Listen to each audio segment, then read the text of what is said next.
Yo, you there up? Yeah, man. What's going on, man? Good morning, man. Good morning. Yeah, good afternoon. I'm messing with you. Good afternoon, Look man. at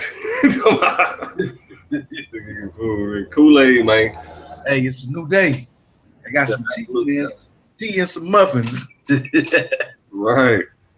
I gotta Yeah, go. I gotta go handle something right quick. But did yeah. you did you ever like did it cross your mind last night on like how you would approach this situation? You know what I'm saying? Like who you would deal with, and then what you would want to ask from the people that we talk to, and things of that nature. Oh, yeah. I mean, I meditated on it, and I mean, it could go so many different ways. I feel like it's more so like uh educating others on the same things Uh-huh. so that they can wake up and they become conscious of the things that they may not have known. Uh-huh. I think a lot of people were ignorant of those things. Like I was ignorant of it yesterday. Uh-huh. I knew some of it. Like I knew it was something. I was actually looking for what happened to Solomon Go. I saw how it was linked to Europeans, but I didn't know it was. I didn't know the exact names and exactly where it floated. You know what I'm saying? Right. So as far as like doing something about it now, it's like I mean, really, the people.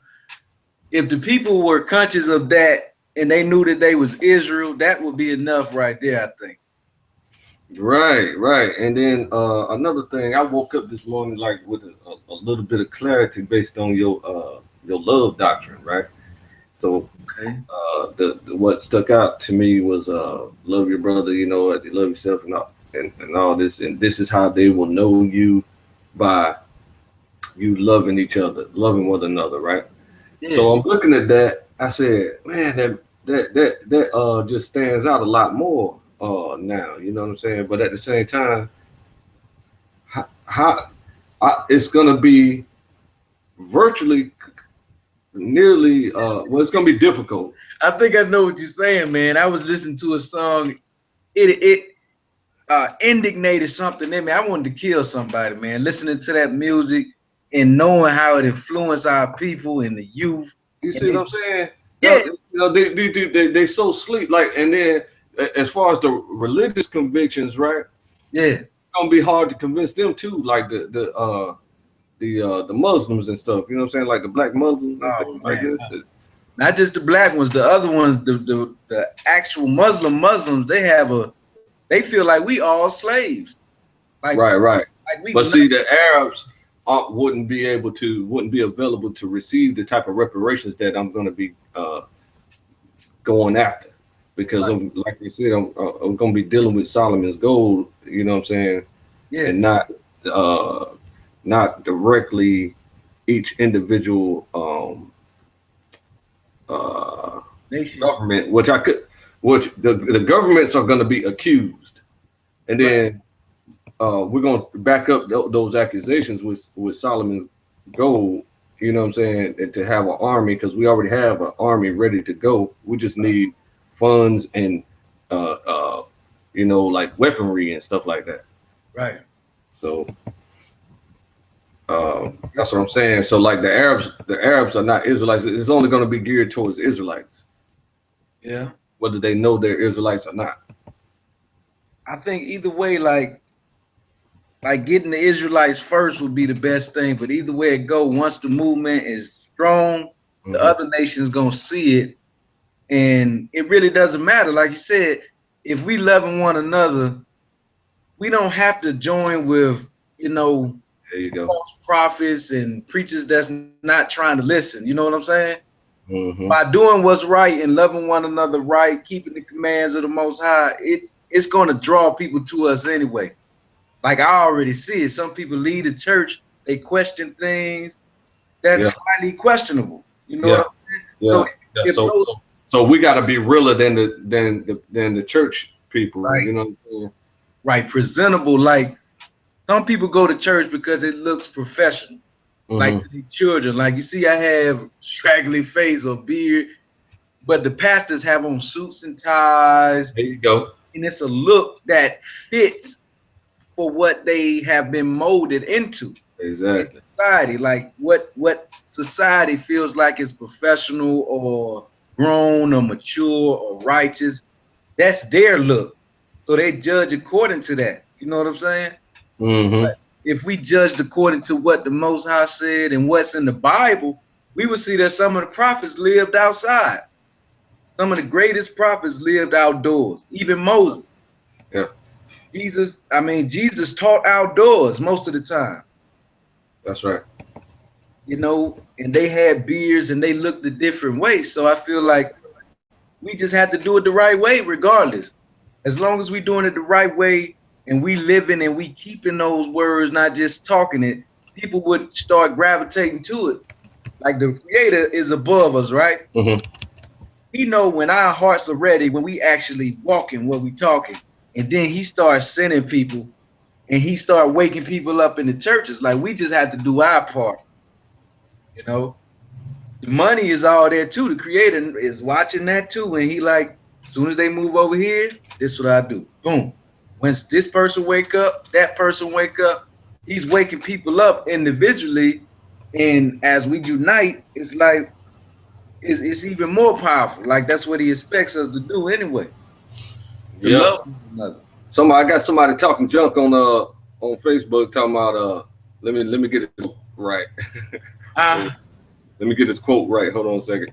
It says, begging the white man for reparations would be the worst war tactic ever. No offense. Okay, so man. I gave him the link to the show, right? So if he comes on the show, because I'm about to go get some water right fast. Okay. If he comes on the show, just allow him to introduce himself. His name is Isaiah Yafet Jerome. So All right. if he comes on here, you introduce him and all that good stuff, and then ask him to express how he feel about reparations until I get back. Because I'm gonna just grab some water. It won't take me but about 2 minutes. Okay, if he comes, cool, cool.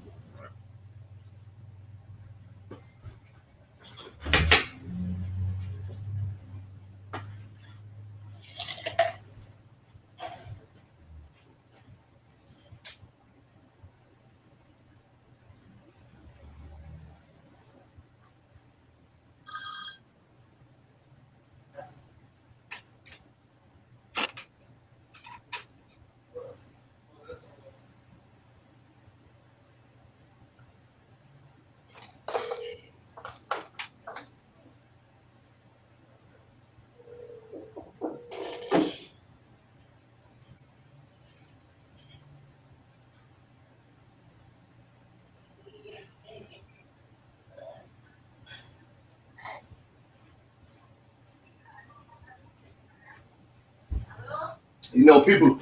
When people oppose an idea or oppose a movement, right? They don't be wanting to. They don't be wanting to cause a disturbance. They don't want to be. They don't want to express themselves publicly about it. You know what I'm saying? Right. I encourage that kind of thing. You know what I'm saying? Just get the conversation going. You think it's a bad idea to get resources that plenty of other bloodlines have already gotten? You know what I'm saying? Right. In order to build their nations. Mm-hmm. And then so we're supposed to stay down at the bottom and build from farming level. So we're supposed to go travel back in time, become farmers again, Right. and then get so wealthy that we rule the world. We can do it. I mean, it depends. It's like It's not gonna happen. I mean, you gotta look at America. Right now, we like 14% of Americans. 14%, okay, which I would call it more like 30%, but documented with like 13.9% or something like that. So when we look at those rates and those numbers, it's like no matter what we vote in, it's not gonna outnumber their population. You see what I'm saying? Right. So Yeah, whoever in America. Yeah, of course. Yeah. Okay, so what you saying? I'm saying, like, as far as our communities though, we still have we still have the right and the power to control our own states and our own communities. You see what I'm saying? Yeah. It's kind of like the Confederate States. They had the Union soldiers and they had the Confederate soldiers. So if we branched off, we already have resources in, economic platforms or economic platforms that we can utilize, and we could, capitalize off of everything that we know and what we can do already. So with Solomon's gold, with that floating, it's like we would have to be able to pinpoint the tribes, um, to pinpoint the tribes and to wake up all the Israelites, which Gotcha. which Gotcha. people have been doing already. Yeah, we've been plugging at it for quite a while now. There's a gentleman that I want to co-sign to be the liaison to uh form a system to make that happen more efficiently. You know what I'm Yeah, saying? Because he did his people have done this in the Israelite community for years now. They be checking their DNA and following their DNA and checking their family history and stuff like this. yeah, But this guy, he was so impressed by it, like his DNA matching up with being an Israelite, that's a big chunk of his ministry now. Is yeah. he shows the E1B1A and all that stuff, and he be researching it, and he be trying to link with other microbiologists Is and that the doctor you were real showing? smart people. Yeah, Doctor Yahoshua Oh, that's in different. Israel. Okay. So he sounds like a smart guy, and I you think know, I know like what you're talking about. It's an older guy, I don't know. I, like gray hair. I don't know. He don't never show his face in his videos, so I don't know what it looked Oh, like. well, it might not be the And same. on his Facebook group page, he don't have no pictures up, so I don't know what it looked like. But I know one of the first things we got to do, man, is stop smoking cigarettes. there you go, there, boo. There you go. See, see what I'm saying? Hey, man, that's love, man. Right? Yeah, he's loving me. Yeah, he's I met loving. my wife. She was smoking cigarettes. I told her I love her. I want to grow old with her. She Uh, stopped. she started smoking cold turkey, Yeah, and man. that's We got all. if we want to live with it and enjoy the fruits of our labor, we got to be alive. Yeah, yeah, you got to. Well, I don't encourage anyone to smoke either. I had started smoking before I got intelligent, and you know, I didn't try to quit so many times. It's just I don't know. It's kind of tough for me. Is it the environment? It could be. I don't know. It could be part of stressful environments and stuff like that. I mean, like you hang around people that smoke cigarettes a lot. It probably that too. Yeah. That's probably what it is. Yeah. Yeah. I mean, it's a part of it. I mean, we all working on different things, especially being part of an oppressive environment in general. Like we all dealing with certain things that we have to let go of in order to nation build. You know what I'm saying? Right. So, Right. I mean, it starts here. Like it starts here, man. Um, all the nations of the earth is said to be blessed through Abraham's seed, right? Mhm. And the 12 tribes of Israel are supposed to judge the earth, right? Mhm. So to me, that's enough. That's gonna get Solomon's gold. That's controlling the whole earth. Mhm. You see what I'm saying? Yep.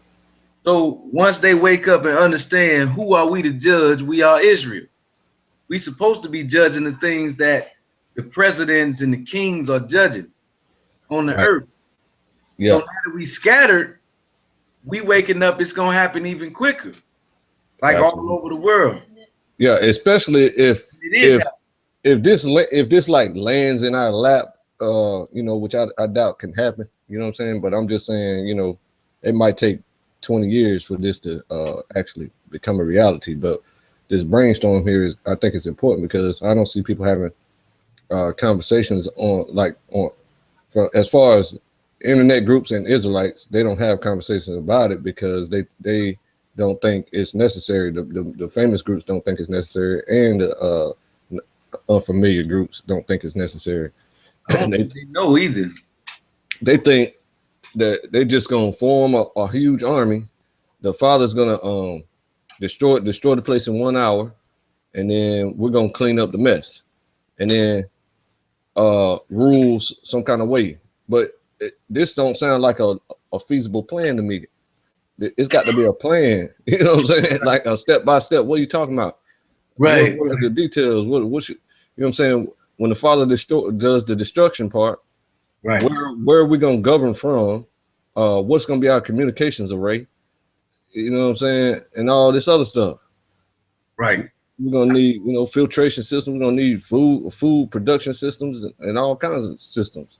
That's why I was saying, like, right now, even though it's Europeans, they had a rule, the Chinese had a rule, Russians had a rule, the Most High has been watching all the nations, and how can I pilfering or getting the intelligence or the good from all of it. You see what I'm saying? Yeah. Like, as far as nation building, it's like he the creator of all of them. He poured out certain knowledge in them, and they have been living and performing their purpose as being knowledgeable, even if it's for another kingdom.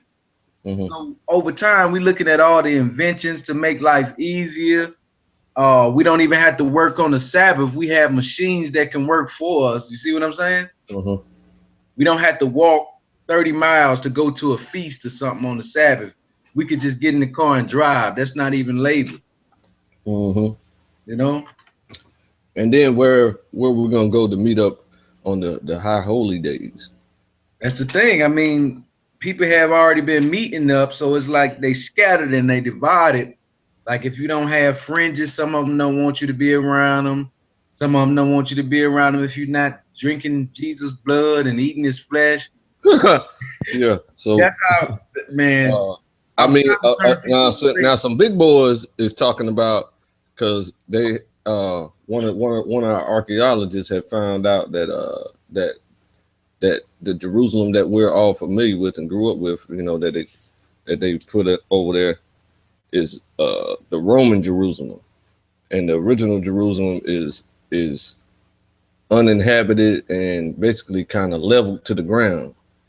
In America? No, it's in Israel. Oh, so I heard theories like that. Somebody said that Israel was in America.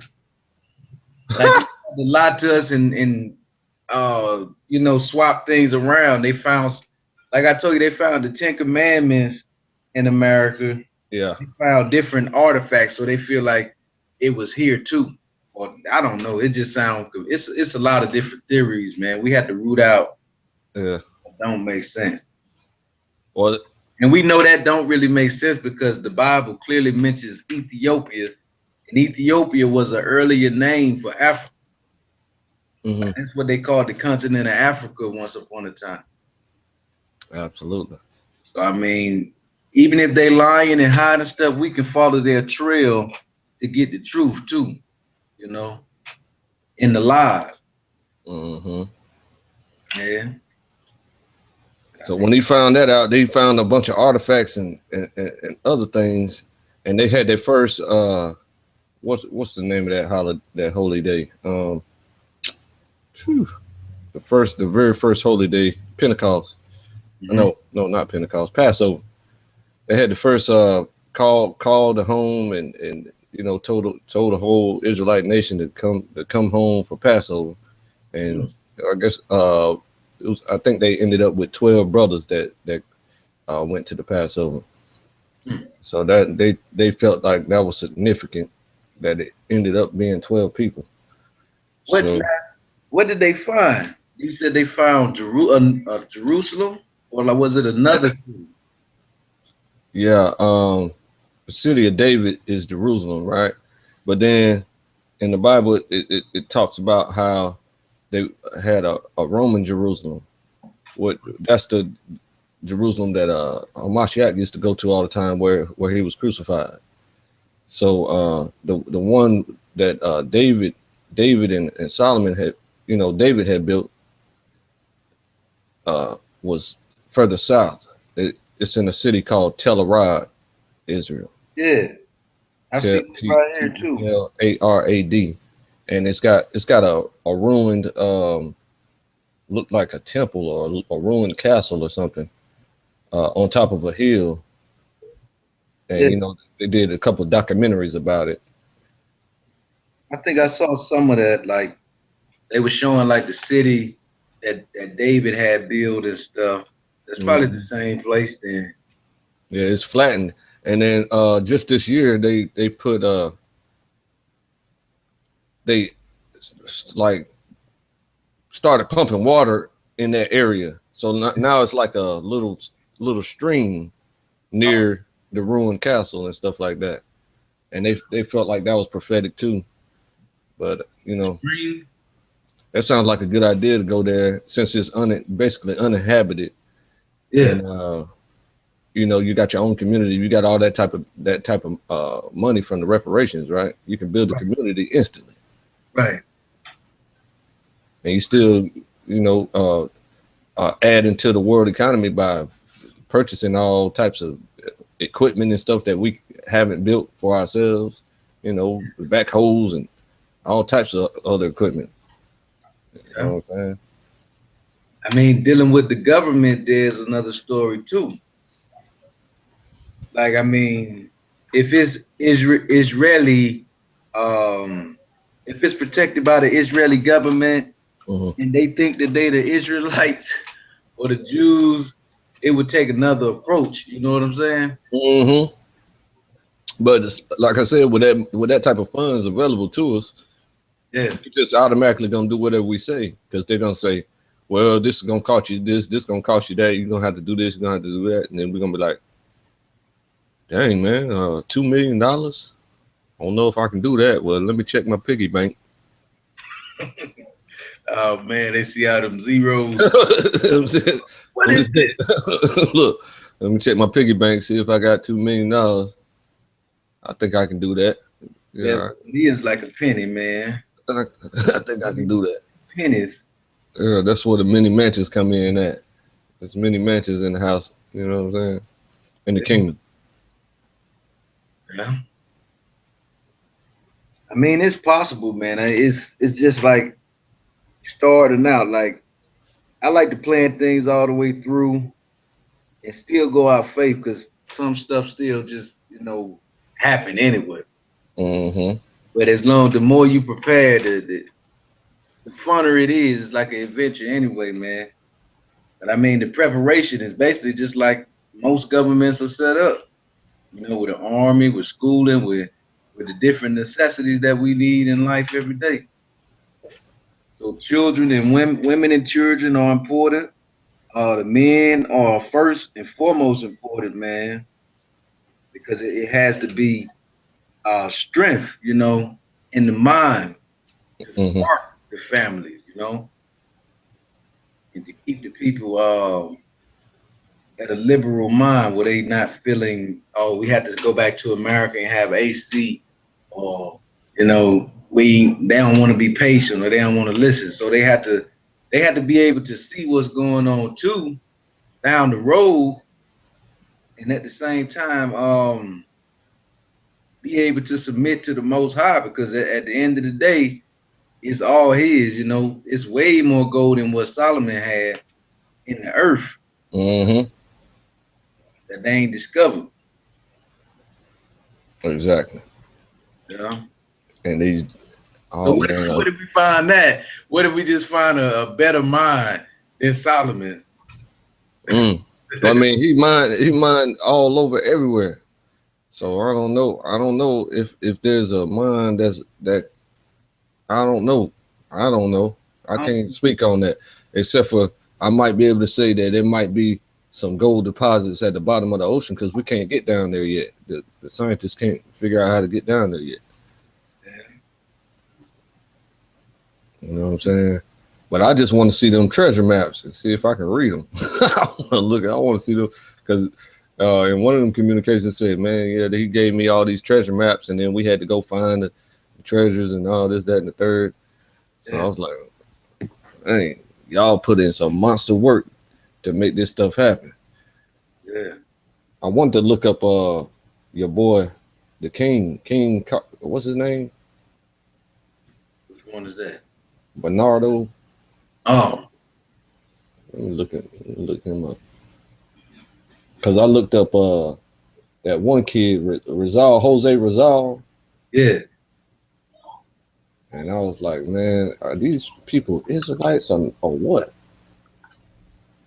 They had some. They had to have some knowledge if they speaking like Ferdinand. What's how you spell Ferdinand? Ferdinand Marcos. Yeah, if they speaking how Ferdinand spoke, then they had to have some knowledge of the Creator and in the scriptures. Man, they're gonna turn this man into a comic book character. Who that? The other guy. Bernardo Carpio. Man. Let me find his name because I must be spelling it wrong or something. Got him on straight on a comic book. Talking about he's a giant. Hmm.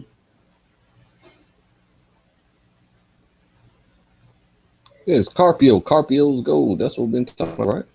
The whole time. King Carpio. Oh, I see it as a comic book. Yeah. King Alfonso. Hold on. King Carpio.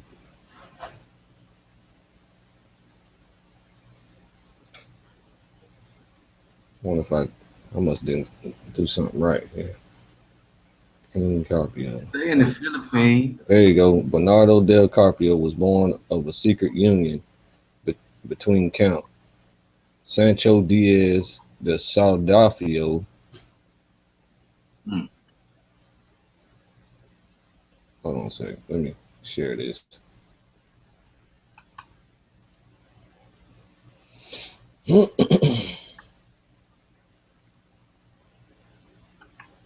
Okay. See that? Mm-hmm. Bernardo del Carpio was born of a secret union between Count Sancho. Come on now. Sancho Diaz de Saldafia and Dafia Jamina, a sister to King Alfonso. King Alfonso El Casto Alfonso, regarding this as a great personal insult, caused the Count of Saldafia to be cast into prison, and Dofia Jamina into something, blah, blah, blah. Now, see, Alfonso, that sounds like that Pope, that dumbass Pope. Hmm. My Because bad. Alfonso the 13th. Oh, no, it ain't. That's King Alfonso right there of Spain. See how stupid he look? Oh, See, he probably one of them Habsburg people. They do nothing but incest out for the whole, you know what I'm saying, for their entire family. oh. And that's why he be looking so crazy like that. Hmm. He decorated. Them secret society boys, they got to have all kinds of regalia and badges and medals and stuff on them, knowing they ain't lifted one finger. They just pay people to kill whatever they want to kill. Alfonso the 13th. I think that's what I'm looking at right here. Yeah, Alfonso the 13th of Spain was insulted. Now this is a white guy, Yeah. so that means Bernardo married a white woman. Hmm. So he married with his sister. Uh huh. Hmm. But I Well, want to see what this guy looks like though. Carpio. Yeah,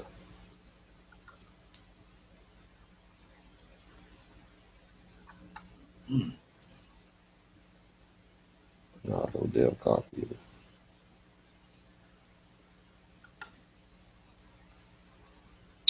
Here we go. Drawings. Got time to see no drawings.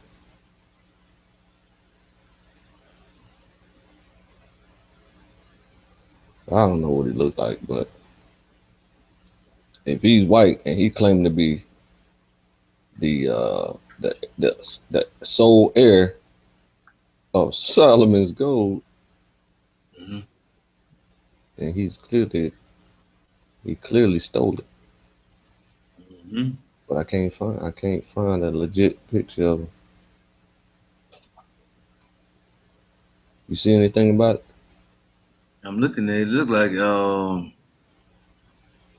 on the pictures like a Spaniard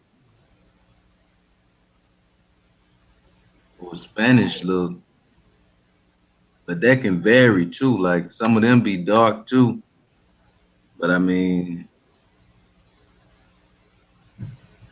if it's say from the Philippines, hold on, let me see. I think Capio was Spanish. Well, was in that area, Yeah, in the Spain area, okay.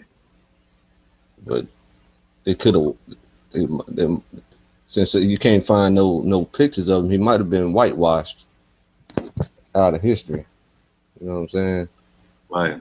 Because it seemed like what they say that was Capio's goal was before 960 965. So in 965 it got transferred to Fernando Mark. Let me see. I think he was like a white guy too, It man. got that's when it got raided 965 when it got raided by the Mongols and Asians and Chinese and all them boys. So in 965 time frame for Europe, those were all black people ruling Europe, called the Dark Ages. Yeah. So let me look up the Dark Ages right fast. Maybe I can find something there.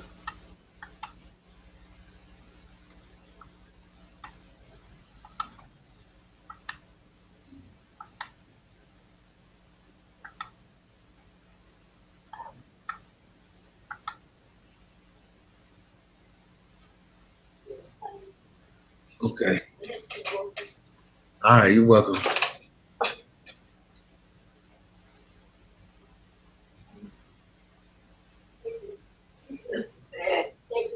All right, you're welcome.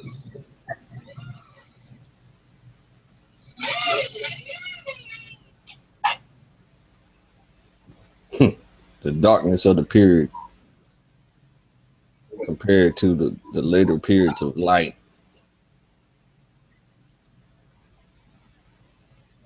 Period is characterized by a relative scarcity of historical and other written records, at least for some areas of Europe, rendering it obscure to historians. Yeah, of course. He tried to eliminate Israel off the face of the map so their name was no longer remembered. Hmm. Let's see that don't work around here, bro. Right. It just simply does not work.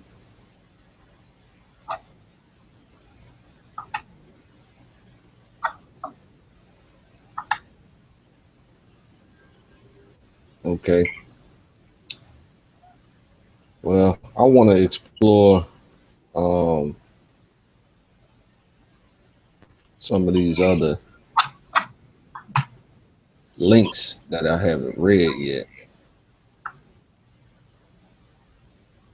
Okay. That stuff from Karen HUDES. Hmm. Matter of fact, I'm gonna pull up one of Karen HUDES' vids.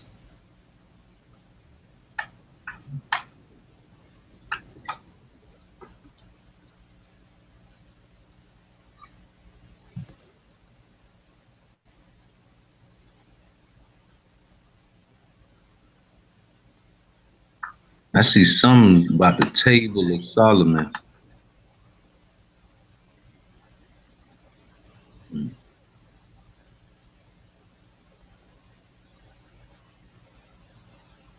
Table of Solomon.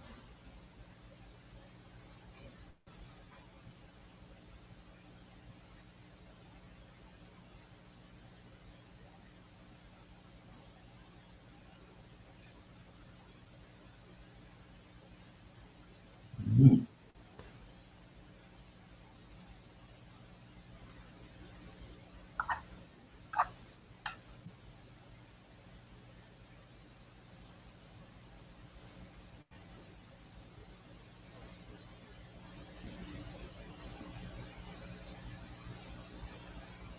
Gold out of hiding. That sounds like a good one. Which one is that? Karen HUDES gold out of hiding. That's the name of the little communication that she had that I was reading. You know, on where she had that Q&A on Twitter, and all Hmm. those people was trying to hit her up talking about, yeah, I'm the signer of all this blah blah blah, Hmm. and she said,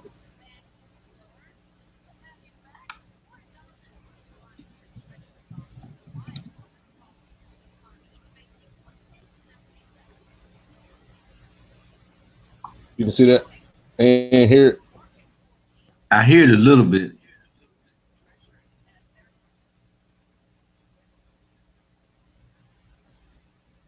I got you. Hold up a second. I'm gonna have to plug the speakers back in for this.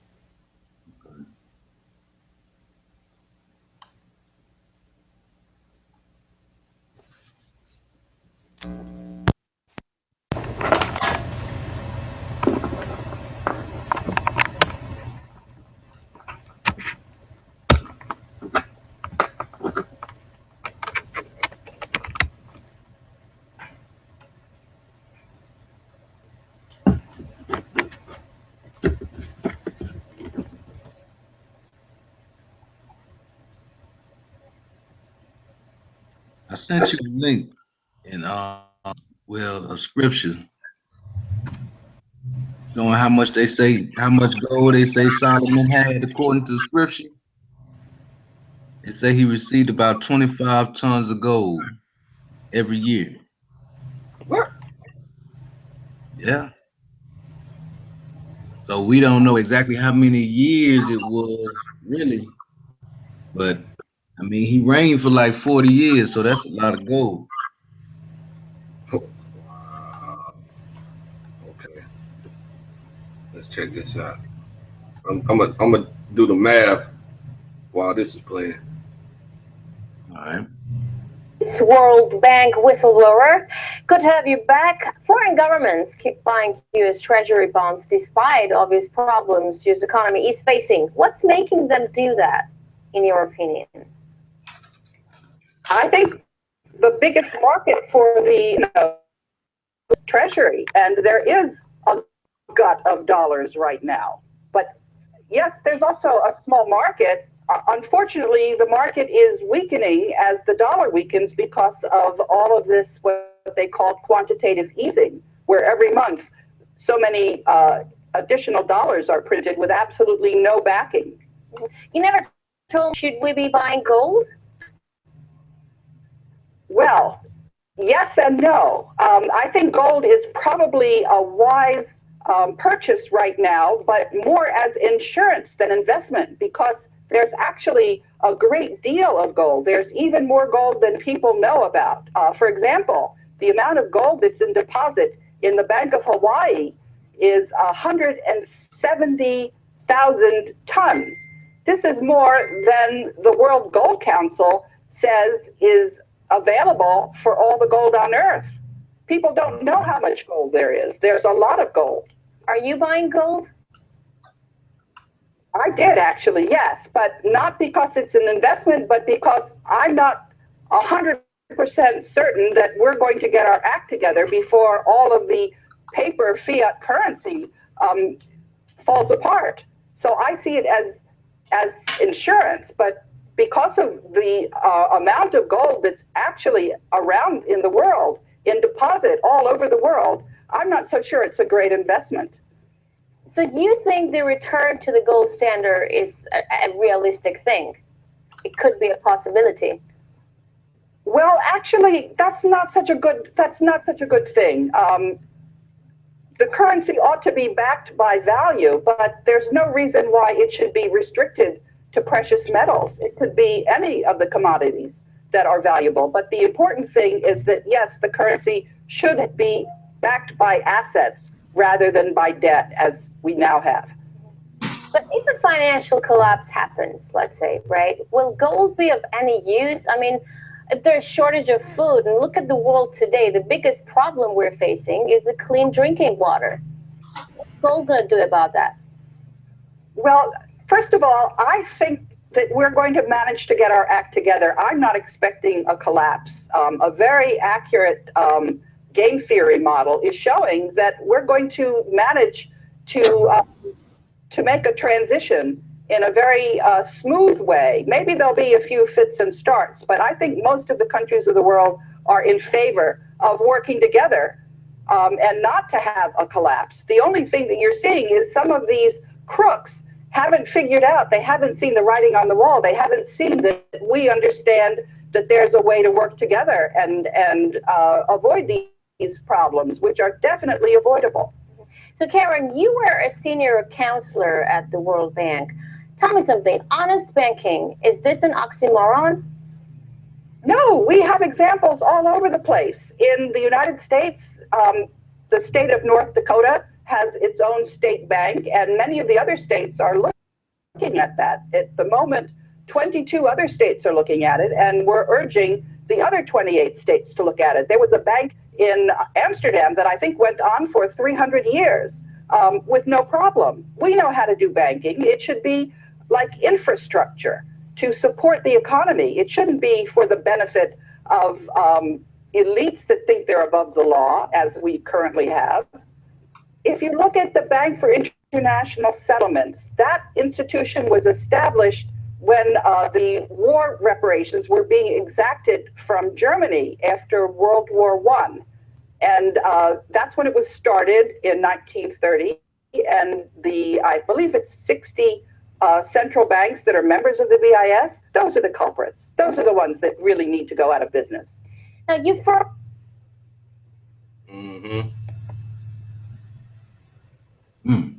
So she be telling the honest truth, right? Right. But then she still ain't, coming real, like telling a whole lot of details. I guess that's for Right. her to know and for us to find out. But See about the Jesus right here? That's the one we just watched? Oh, no, that's not the one we watched. say that again. No, I'm talking about the Jesus running America. That's what it say. To the right. It says coming up next. The video. Coming up next. Yeah, something about the Jesus.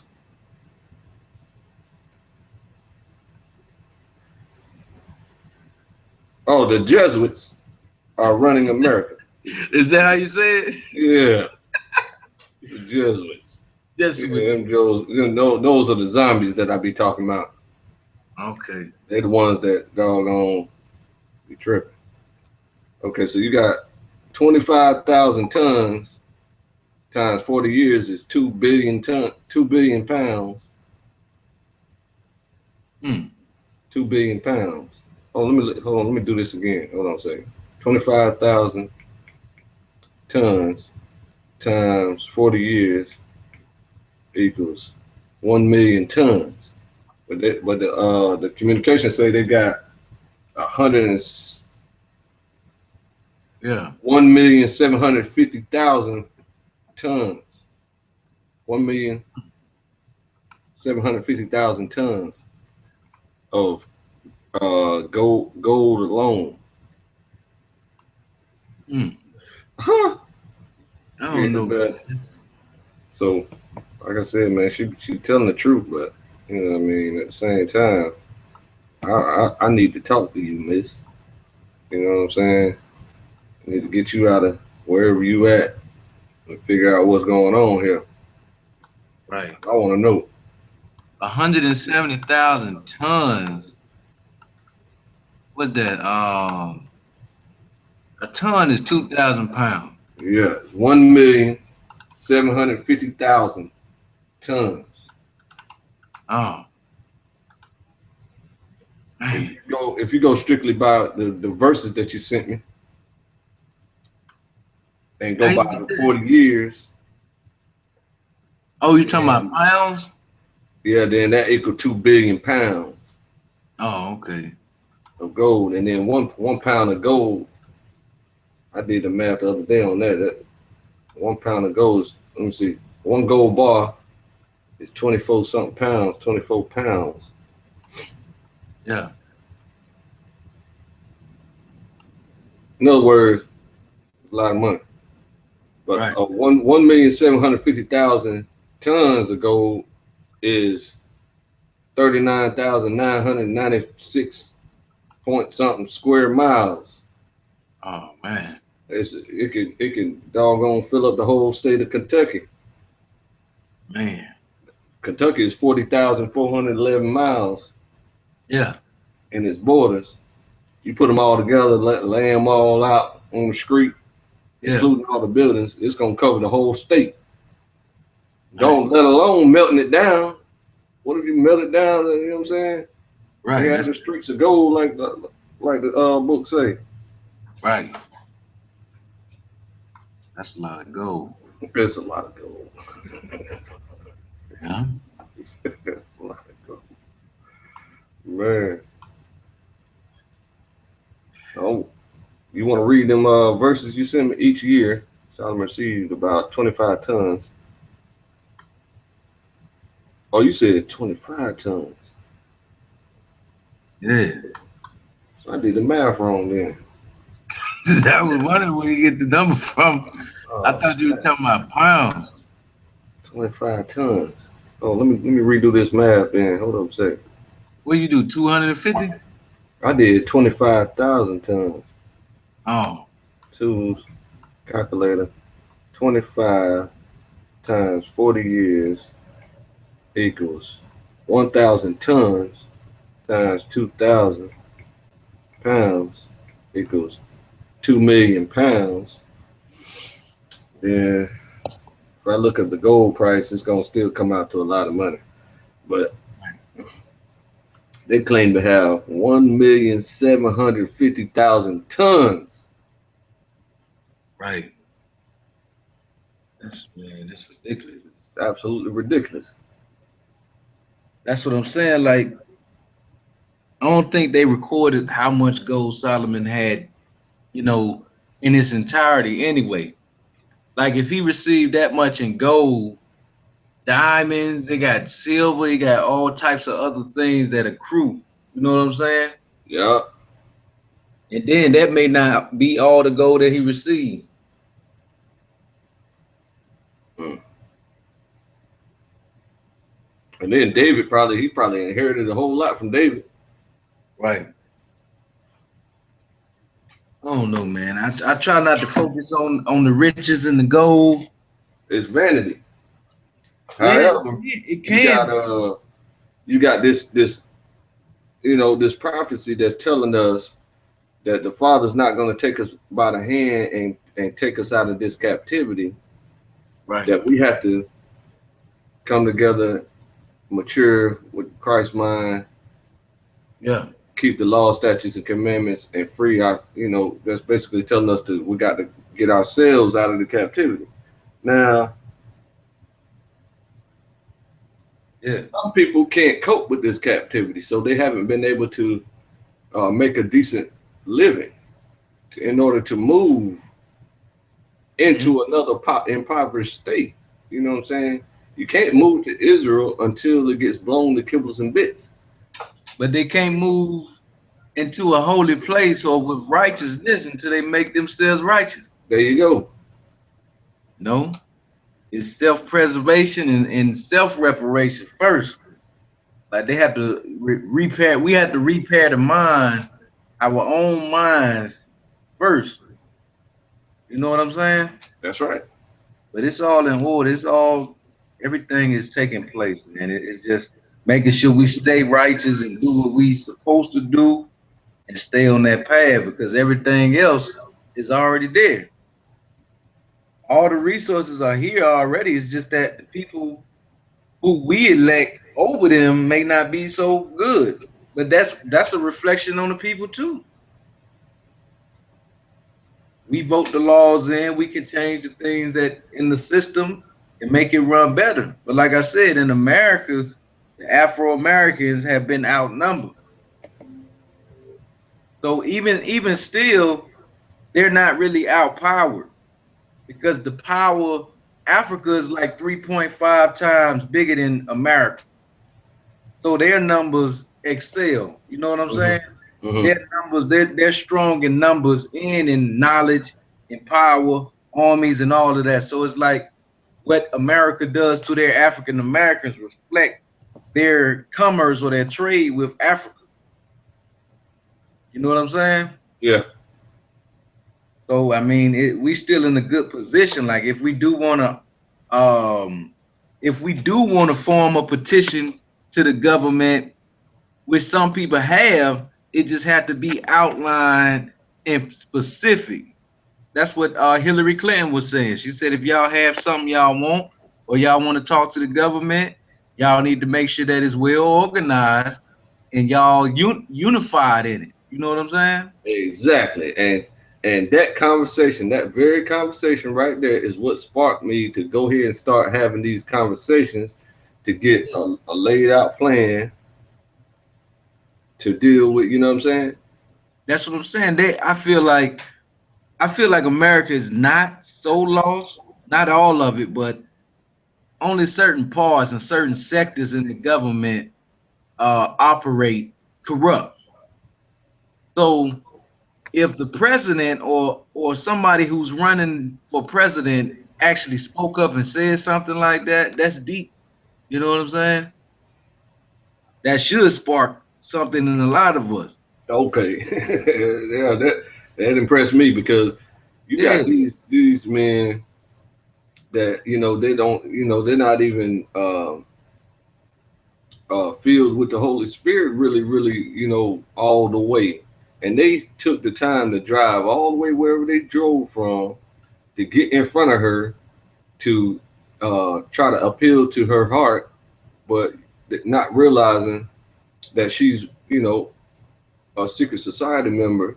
They don't know all the particulars, but what they did influenced me to say, man, you know what? We got to start talking about this. This needs to be a conversation. It needs to be a number of people to get on board and make this thing happen. And I don't care who makes it happen. I just want to get it going so that people right. can start thinking about it. I just want to be free. Thank you. There you go. See what I'm saying? Just make it happen. Whoever has the intellect to make this thing happen, you know what I'm saying? Let's do it. You know, I just have, you know, the a drive to get it started. You know, I've always been a behind the scene type person. You know what I'm saying? I Yeah. didn't want to like being in the spotlight and stuff like this right here. That's why I don't get involved with those Kimite debates in public like that. You know what I'm saying? I might try to tell a few couple people on a thread or something that what you're doing is irrational and here's why, you know, and then lay out a couple of evidences and stuff like that. But I've been doing that for so long, for so many years, you know. I mean, it has worked like 1 out of 1,000 times to get somebody to get in my inbox and then they'd be like, you know what, man, you got more evidence than Kimite boys and atheists and stuff like that. You really showing evidence. So I guess you don't believe just out of blind faith like I thought people believe. You know what I'm saying? But the people who believe on blind faith is better than people who had all the evidence and found all the evidence to believe. Right. You know, in reality, Right. Right. It's just that they still had to be steered in what's going on now, though. Like believing is one thing, you know, actually receiving the instructions and the commands and applying it is a different thing. thank you. You need some practical applications on how to Right. do this thing. Right. You know what I'm saying, and a blueprint on building the nation building, right? But Right. then what I see with the famous boys is that they just kind of just screaming, stick to themselves, make sure their numbers are as low as possible. You know, Hmm. when I start doing my street preaching coming up here pretty soon, Yeah. it ain't gonna be. I ain't gonna hardly do not much preaching at all on the street. I'm gonna have forms.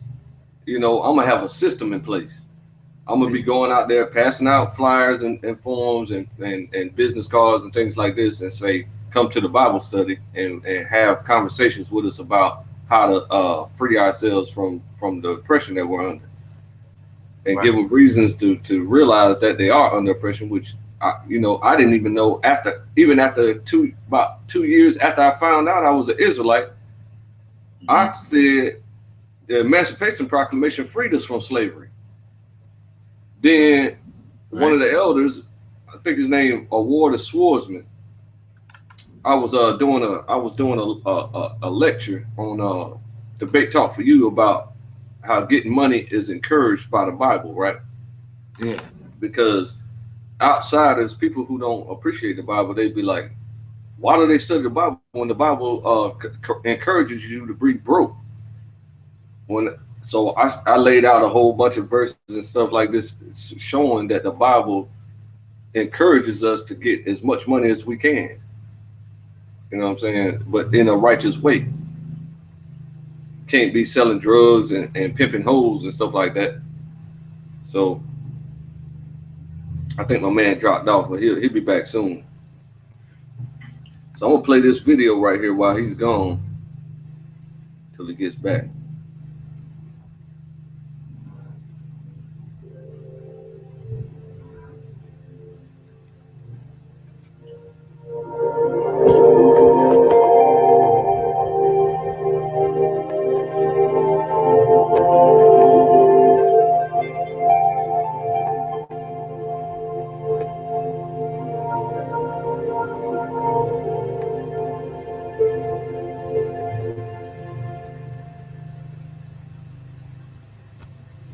Karen worked in the Import-Export Bank in the United States from 1980 to 1985 and in the legal department of the World Bank as legal counsel from 1986 to 2007.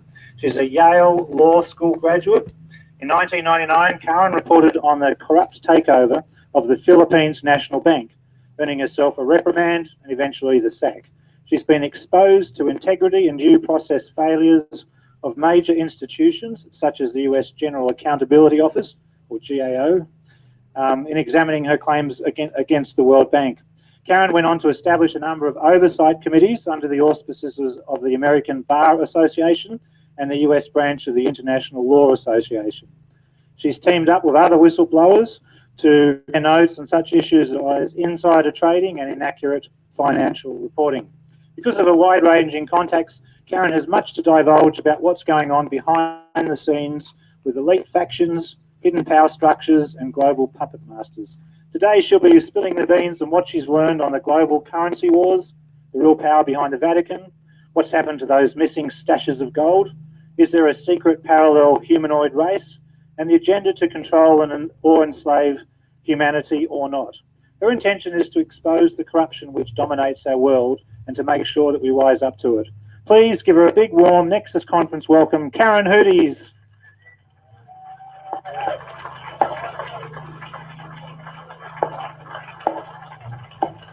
Thank you very much, Duncan.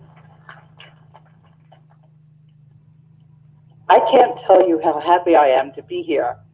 There have been so many years that as a whistleblower, you try to find your audience and you're chasing them. And here you are. So it's a real celebration and it's a privilege. And I have to tell you that I've been on a very steep learning curve, but it's gotten very steep today too, Duncan. Thank you so much for this Nexus conference. I just wanted to start out, first of all, by saying that you see my website URL. There's a contact page. And if you have any questions, please ask them. And I deal in documentation. If there's something that I say and I can't back it up, and it turns out that it's wrong, I'll retract it, because my intention is to get to the bottom of whatever it is that's keeping us in the wrong place at the wrong time. And I can tell you, one of the criticisms that I take the deepest to heart is that I'm leading people into a false sense of security, that humanity is about to be wiped off the face of the earth, and I'm telling everybody it's exactly the opposite. We're about to come into our inheritance.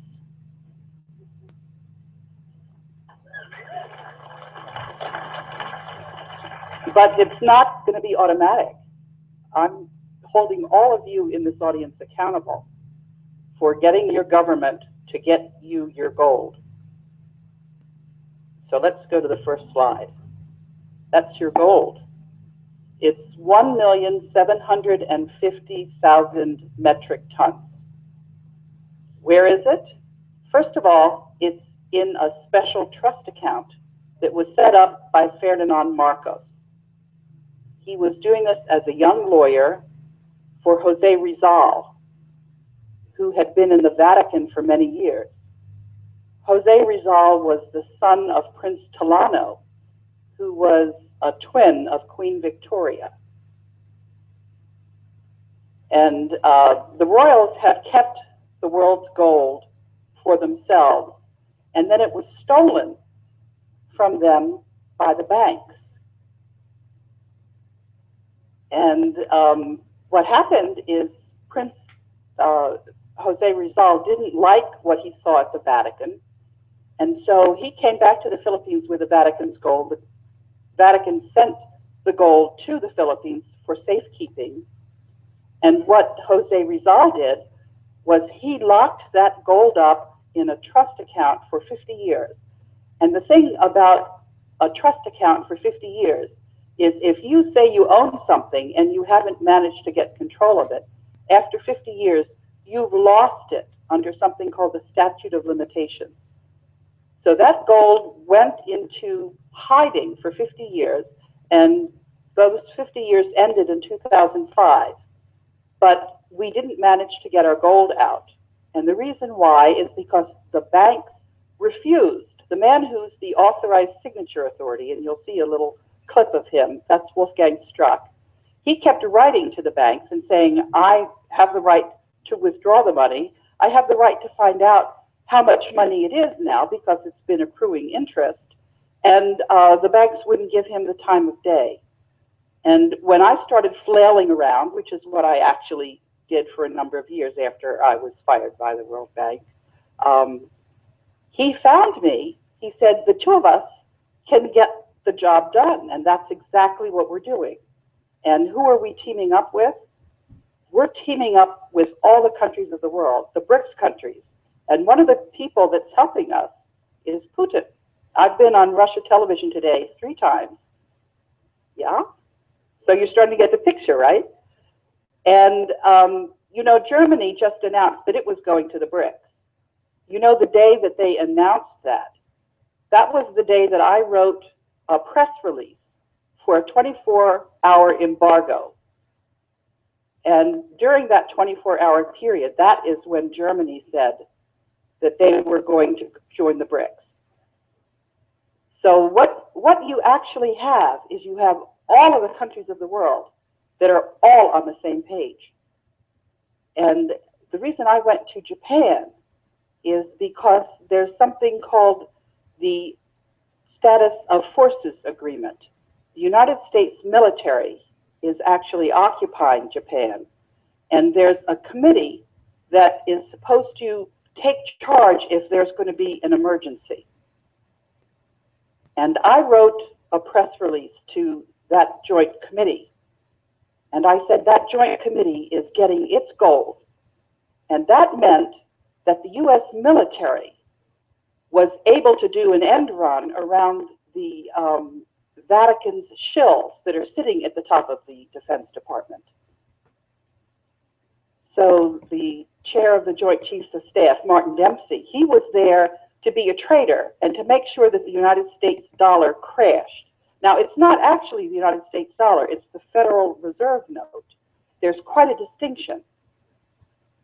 And Dempsey had a town hall meeting in December, the 2nd of December, and I asked him, I said, if your job is to keep the United States defended, why would you allow the Federal Reserve note to crash?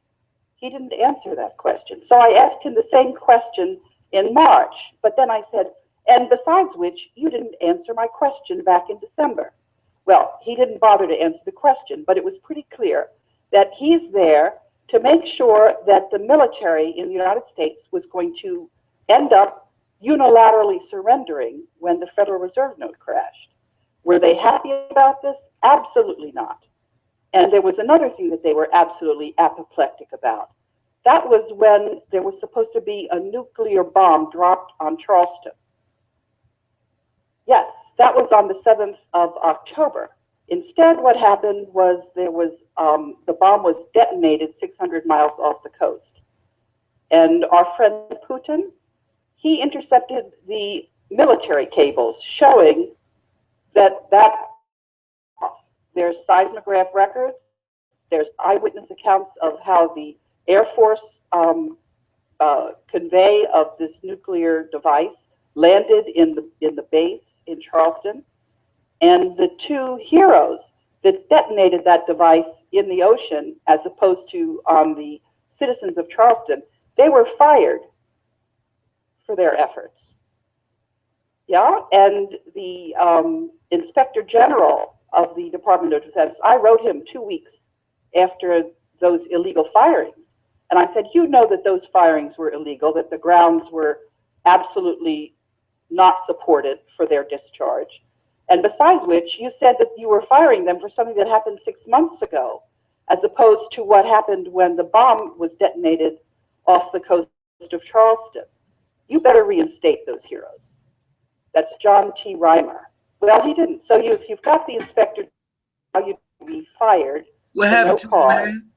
And if you've got the chair of the Joint Chiefs of Staff who's going to fire you, what do you do if you're the military?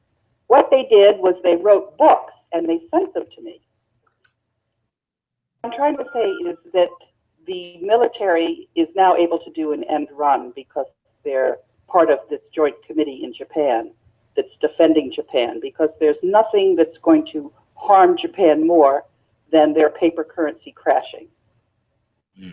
So that's what's happened. We now have a way of getting around the shills that were supposed to unilaterally disarm the United States. So the United States is going to join the BRICS. And after I did that press release, I then sent another embargoed press release to the county executives of America. Ike Leggett, who's the county executive for my county, that's the county that I live in. And he was the president. And I have been writing him any number of times this year. And so I sent him this. You heard all that? I heard some of it. Okay. I felt like the tail end of it, man. Okay. Yeah, I saw you had dropped off. Yeah. Talking about the gold out of hiding, like the Q&A that I had read in part 1 and 2, and a little bit I exposed it in part 3. So I saw this and decided to go ahead and play it. So I mean, she didn't say much. She just got introduced and started talking about this situation. But you heard how they had planned to drop the nuke, which actually landed in the South Carolina base, Charleston, and 2 guys drove it to the ocean. Charleston is on the ocean, so they drove it to the ocean and detonated it out there. Well, I guess we'll go from there. Well, you heard that okay. she also said that the world governments are basically all on board. You know, it's all they already had a agreement called the BRICS, which is a number of nations that had already agreed to y'all gonna put this gold out, you know, get it out of hiding. And she said she just now said that the United States is going to join the BRICS. Well, she also said when Putin announced the situation that she put out a press release for a 24-hour embargo so that they wouldn't move forward just yet. And during that 24 hours, Germany had joined the BRICS. Mm. So she said that America's about to join. So I'm gonna start here. Release. And it said that the county executives of America do not want the Federal Reserve note to crash and disarm the United States. So the county executives of America agree that the United States is going to accept this gold that you see up there. That gold is what John F. Kennedy was using when he was going to print Treasury dollars. And 10 days later, he was murdered. So we are going to do what John F. Kennedy was planning on doing. And you want to hear something really sweet? Carolyn Kennedy is the ambassador of the United States in Tokyo. So that's where we are. But it's not going to happen automatically. Everybody has got to be informed. And they're certainly not going to be informed by the newspapers or the television stations. Nobody on the television station is hearing about me. Nobody who reads their newspapers is hearing about me. And 2/3 of the alternative media is there to try to discredit me. Because they, for example, Reddit, Adam Schwartz is the one who started Reddit. Condé Nast bought up Reddit after Adam was suicided. And what did Reddit do in reporting some of the issues I'm reporting on? They had one article which was very confusing. When I went in there to try to correct the confusion, I was embargoed. So the alternative media is not going to give you the automatic news either. You've got to be discerning. And I'm sure if you're here in this conference, you probably are discerning. So it's been... Okay. Okay, that's a good suggestion. Yeah. Discerning and see the like I said, Alex Jones is the leader of the alternative media, and he's basically fake himself. But he still seems kind of sincere to me a little bit. He just might be ignorant. Yeah. I think it's leading more towards ignorance than just absolute fakery. You know what I'm saying? But I remember. Hold on, let me see. I already know for a fact that the Young Turks are 100% fake. You feel me? Yeah. They show enough fake. They're part of the secret societies too.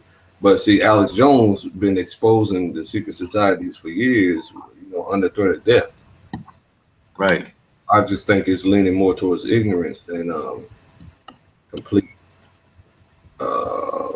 misleading of the people. You know what I'm saying? Because he stays ahead of the game on a lot of secret society knowledge and plans that they do, and he tries his best to try to stop them from doing it. I guess the secret, you know, they feel like can't nobody even do nothing to them. Like if they got all that power, all that money, you know, they controlling wars and controlling all types of stuff. They feel like, you know, people gonna know some of it anyway. So they feel like they, you know, people can't really do nothing about it. I guess that's how they feel. Well, that's what one of their whistleblowers said. He said he was sucked into it and forced into it through peer pressure. He was one of the people who rubbed elbows with all the heads of states around the world. And the moment that he woke up was when he was in a like a little informal meeting that the heads of states was having, like in the mountain somewhere, like it Yeah. was stuff like that, and it was in a resort, like in a lobby somewhere, and it was about 50 of them or something. And they was all doing cocaine and stuff like this, you know, doing their normal thing. And his daughter walked in. His daughter was 14, and the guy he was sitting next to was like, "Man, I'd love to have her." And he was like, "She's only 14." He's like, "I don't care." Oh, Huh? I think I heard that somewhere. I watched some video where they was talking about that. Exactly. Was that Alex Jones? No, this is another guy. So now, I mean, he basically exposes. Sound like the older guys be perverts and stuff. I saw something about that. Yep. He basically spends the rest of his life just exposing them. But he said they don't care that he's exposing them because they have so many people on their team Mhm. that they feel untouchable. Right. Well, they gonna be touched if they don't see they already being touched, then that's a problem. Like they already being touched, health wise, they land their people. Hold on, they land their people, and I mean on different levels. So they'll just see more things happening if they ain't gonna listen. You know, some of them stuck inside their own little mindsets where they try not to believe that God is real and that He would destroy them. So they try to say it's natural disasters or it's their food. So they try to get chefs and stuff to make their food. They can't escape, their fate. Their riches ain't gonna profit them in the day of wrath.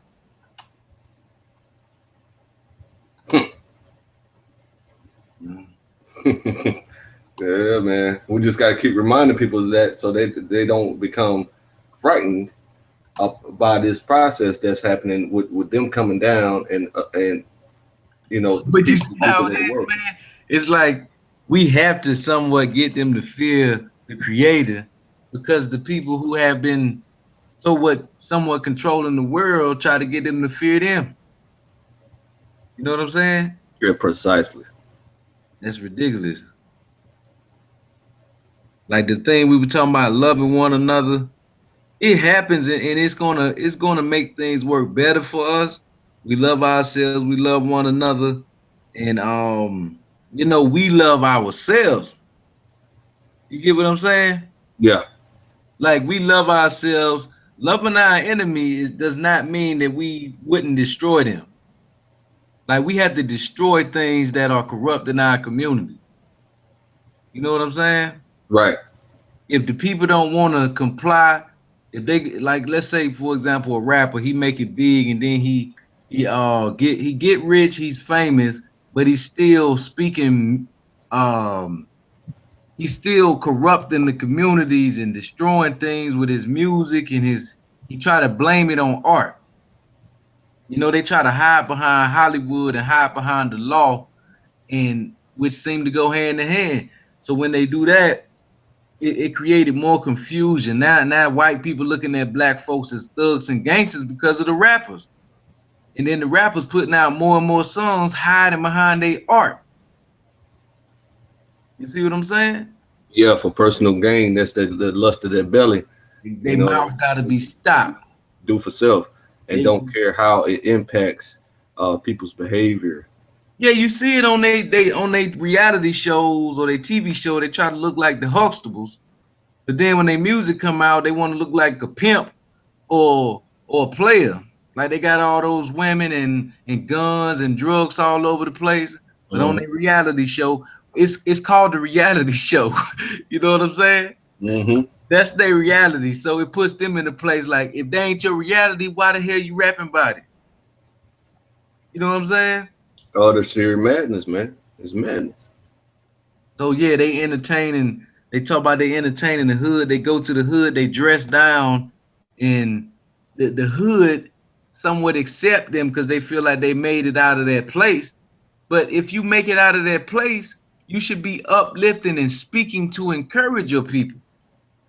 So if they still speaking down, saying you if you ain't got money, you ain't this, or that's not the way to encourage us rightly. You know what I'm saying? Mm-hmm. So they gonna have to be snatched off of their pedestals or shaken. First, they gonna have to be shaken up. If they ain't gonna get that message, then they had to be snatched off their pedestal because it's too much destruction and corruptness coming from their mouths. A lot of them.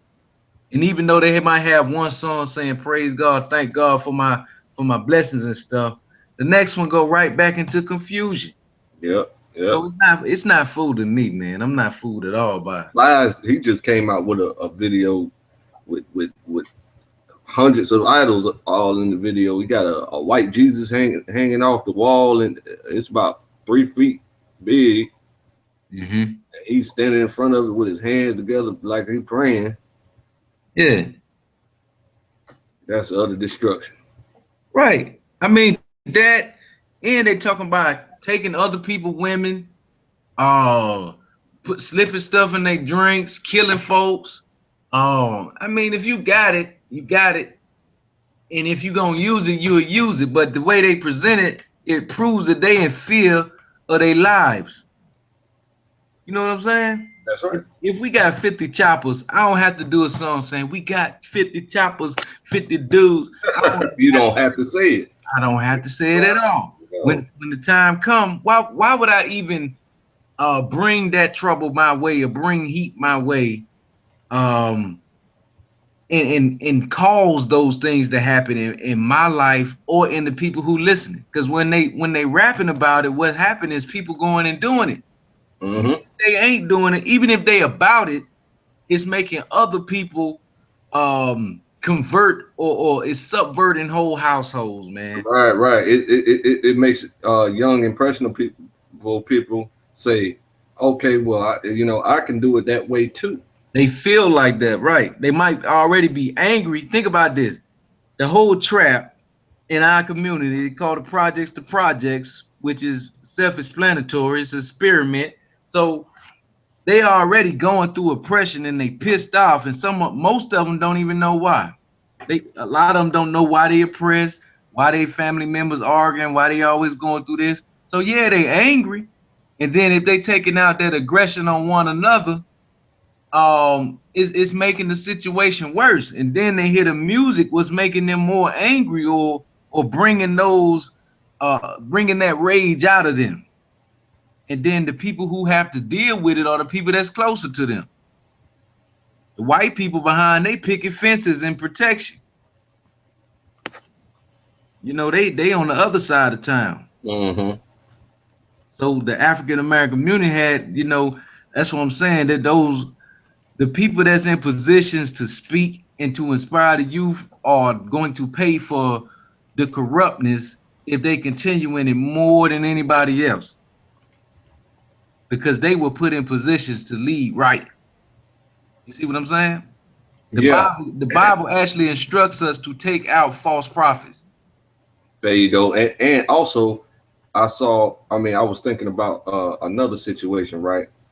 When if this type of wealth is able to be shared, it's going to happen, because it's prophecy and all prophecies come to pass. But what I'm saying is, once it does happen, yeah, the people who are just basically all the thugs are doing, they are not astute enough to know how to make millions and millions of dollars like all the rest of these thieves. You know what I'm saying? They don't know how to make it legally and things like that, right? Right. So once the reparations gets in their hands, they're gonna put the guns down because they don't have to go rob the next man for the bread. Oh man, we talking right? I mean, it could 70% of all murders is gonna stop instantly. It could work that way, man, but we still got to deal with the facts, man. Like if you give somebody $10, what they do with it could determine what they do with 10 million. So when we deal with the small, like in the hood or whatever, dealing with the little, if they're not faithful over that, then why would we give them Solomon's gold? You see what I'm saying? Absolutely, and that is a big part of it. as far as the process, building the process of finding out who is Israel through the E1B1A gentleman and his system. Yeah, they Then had you, to prove themselves. right, then you got where's your works? You know what I'm saying? Every man's gonna be judged by his works. Right. So if they don't have any fruit, then they can't get anything. But if they do have fruit, then they can get something. You see what I'm saying? I just mean what they put their service to and apply themselves to. Like, just because they thugs or gangsters now, a lot of them are lost. Like they still a faulty cause, but if they were Exactly. That's exactly what I'm trying to say. Their records are already in public domain, so their deeds are recorded. So when they come to us, we're gonna pull their records and things like this right here. We see that they're criminal, right? But then our standards of criminality is different from theirs. right, These people, uh, I would venture to say 80 to 85% of these people are robbing and stealing because these banksters are hoarding all the world's resources. right, they just following the protocol. You see what I'm saying? And they are fighting over the last little pennies that's left for us to fight over. You Right, see, they're isolating us purposely, and plenty of prominent white people have come out and admitted this, that they isolate the black community, especially the black males, in Right. order to block them from the jobs that they inherited from our ancestors building the whole country. right. So Yeah. they feel hopeless. hmm That's what I'm saying. They're gonna have to release a lot of people from prison and jail due to that. You know, Exactly. so it's gonna take more than just the reparation. It's gonna take heavenly intervention and earthly ground teams. You know what I'm saying? Mm-hmm. Working in accordance. Like Most High put a vision in your mind and you carrying it out. He probably put a vision in somebody else's mind to carry out. And And then that's what all I see is people working on things that impress them and that they feel like they want to put their stamp on something, you know, right, what I'm saying, and say that I'm doing this work for the Father and for His people, and right. that's kind of like their expertise. But we can use that. They can all work together. Right, right, Exactly. So that's what I plan on happening in the next few weeks. People start seeing this thing and then being like, man, I want to be a part of this and put my expertise with the movement of what's going on here in the reparation. You see, she said, I don't know if you were here or not for this part, but she said the banksters hmm prevented Wolfgang Struck from withdrawing the funds that he has control over. mm. And you already know what that is. Now, they wouldn't give him the time of day. So he called Karen and said, we can do this together and it will be successful. And, since they know so many powerful people, it's working out for them and whatever, you know what I'm saying? She's saying that she's seeing success happen. But she said that she leaves the responsibility to us to receive the portion of gold that we deserve. Mm. So there it is again. The Father's not going to hold us by the hand to take us out of the oppression. We're going to have to come together, mature, stop robbing and stealing and things like this right here, claim our nationality, get organized, have elections and things like this here, and go ahead and put our biblical constitution and the laws in place and enforce them, be able to have a court process to weed out the dummies from our nation and things like this here. You see what I'm saying? And Right. then once we have this type of structure in place, then we can legitimately request, demand, not request, but demand our portion of the gold, which I'm cool with 10%. But I would prefer the whole thing and then ration it out to the other nations as we see fit, because they're gonna have to pay. And she's not mentioning that. And she doesn't even realize that her ancestors gonna have to pay too. Right. You feel me? So, but they trying to get it out of hiding and get it to all governments of the earth so that they can spoon feed it to everyone else. But you know, I Right. can't see that being too successful because they're too satanic and their minds are too dedicated to just oppression and destruction. Right. Right. A lot of it. But we'll see how it plays out. You know what I mean? Yeah. Wonderful, welcome. What you say? No, I was saying, yeah, man.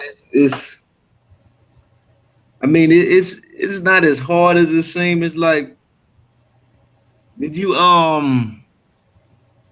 did you hear about the guy who started the movement like $1 a day? Nah. What's the guy?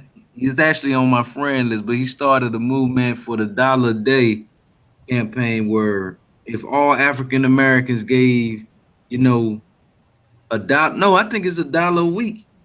But he was just saying if everybody did it, that'd be like $400, $45 million a week if they just gave $1 a week. Right. You see what I'm saying? And then by the end of the year, he had calculated it was a lot of money, man. A lot of money. Let me see how much it was real quick. Okay, 45 million a week times 52 weeks. That's $2.34 billion a year that we could have for our own stuff. See what I'm saying? You build as many schools as you need, as many hospitals, because their hospitals are all magic. You know Yeah. what I'm saying? And But that's just inside of what we already got. exactly. But it's like, man, how people gonna be on the same page? Like with you heard of Umar, right? Yeah. Like right now, I think he lost money after his incident with the female or whatever. But I mean, his vision and for the school, it's like Creflo was trying to get $65 million for a jet. That man was trying to just get $2 million for a school. Yeah. And you know, Creflo got that 65 million too. Oh man, for real? Yeah. He was coming when he got that big backlash, you know, and everybody was talking about it about a month later. A video that came out where he was preaching and stuff like that right there, and he said he had got a call from overseas and said, "You need $65 million, you got it." I bet it was from the Philippines, huh? no, man, it got to be some corrupt Arab or something probably gave it to him. Oh man, I think it was Prince Joseph You go with it. from the Philippines. You know what I'm talking about? Ooh, Prince Joseph. Ooh. With the Oh, $1 billion. Jose. Huh? You talking about Jose Rizal? No, the pastor.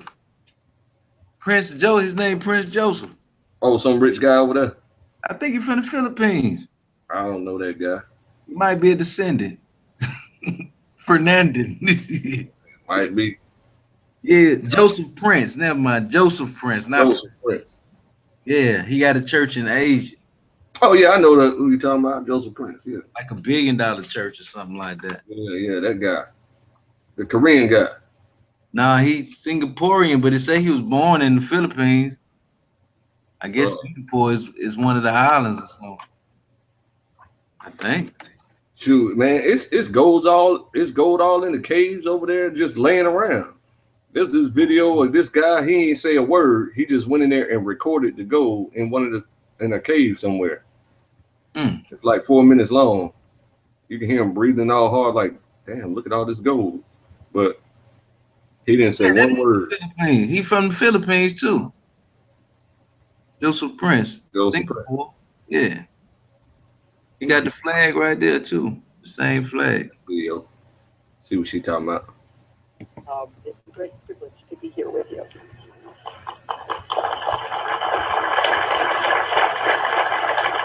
So let's see if I can do my PowerPoint. I stayed up after I saw some of the really good presentations. I realized I had to do better than than what I was originally starting out. The reason I have this picture of the switchboard operator, that's actually what my function is. I'm a lawyer, I'm an economist, but more than anything else, I'm a switchboard operator, and I'm sitting right in the heart of the international financial system. That's what the World Bank and the IMF are. And a lot of people are very angry at those institutions because those institutions were taken over by the banking cartel and they were hijacked. But the actual documents about the articles and the rules for that organization, it's actually intact. And that's how we are taking back our wealth. The World Bank and the IMF were set up in 1944 by none other than Jose Rizal, the guy who had Ferdinand Marcos put that gold in trust. Because what Jose Rizal had in mind was that we, in the citizens of the world, were going to need an institution to reclaim our wealth, to reclaim our gold. And that was what he set up there. And what happened was 6 months after the World Bank was set up, there was a rule. What'd you say? I said it ain't her gold. Yes. She said her gold, their gold, like it's their European. Yeah. You see how sneaky she claim stuff, man. That's why see what I'm saying? That's why it's good to know, you know, the background before it reaches the mass public like it's trying to get into now. You see, she's plugging away at it a little bit at a time and trying to tell people a little bit at a time, and people are going to be talking about this and going to be telling everybody. Pretty soon, a few years, everybody's going to know about it. Right. And then they're going to be like, it's the world's gold. It belongs to the whole world. No. The Most High say no from the heaven. Man, man. Oh man.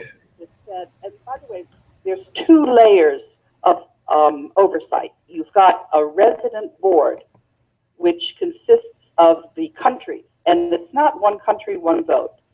Right now, there's 25 executive directors. In the beginning, there were 12, and the 8 countries with the largest economies get their own dedicated executive director, and then the rest are grouped into constituencies, and they reside there. What happened 6 months after the World Bank was set up was they had a secret rule, a memorandum that said the board was only going to vote up or down what the president proposed. And the president, of course, is the lackey of the banking cartel. So that's how they hijacked the World Bank. But the lawyer who had been there when they negotiated the Articles of Agreement, Aaron Brockus, the longest serving general counsel, I got to know him before I joined the World Bank, but I knew that I wanted to go there. And one of the things about me is I'm incredibly persistent. I'm off the charts persistent. And so if I decided I was going to go to work at the World Bank, I was going to go and work at the World Bank. And that's what I did. And so I learned from Aaron Brockus about what the function of the general counsel was in the World Bank. They're supposed to sit there between the presidency and the board and mediate. They're there for rule of law in the international financial system. And he told me when Robert McNamara came to the World Bank as the World Bank's president, that's when the place started really going bad. So I knew when Paul Wolfowitz came to the World Bank that we were in for some heavy sledding. But I had been by that time I had been at the World Bank for 10 years. The man who brought me into the World Bank, Ibrahim Shihada, he was the general counsel of OPEC. And I guess he must have understood that I was not, you know, the World Bank is, it's got all the countries of the world and it's a big bureaucracy. But I have been teaming up with the whistleblowers inside the World Bank. So there's you know, the way it works at the World Bank, you have 5% of the people there, they were actually hired by mistake because they try to find people who are going to go with the flow and just be there for their bureaucracy. But every now and then, there'll be people who are there for the actual mission of the organization. And I think Ibrahim Shihada thought that I was going to be doing that. And that's exactly why he brought me in there, and that's exactly what I've been doing. And it's been a great privilege. But so I've been teaming up with the other whistleblowers at the World Bank, and it is a dream team. I would be sitting at home, and one of them would call me up and say, Karen, there's a hearing in Congress. I would jump in the car, I would go there. And so, for example, Timothy Geithner was at one of those hearings. One of the things that happened in the U.S. Congress was some of them would actually do their job.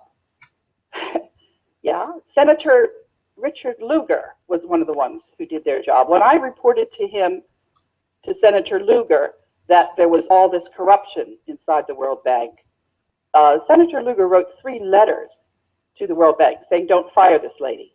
They fired me anyway. But by the way, one of the Senate Committee on Foreign Relations, it was chaired by Joe Biden. It had 2 junior senators on there, Hillary Clinton and Barack Obama.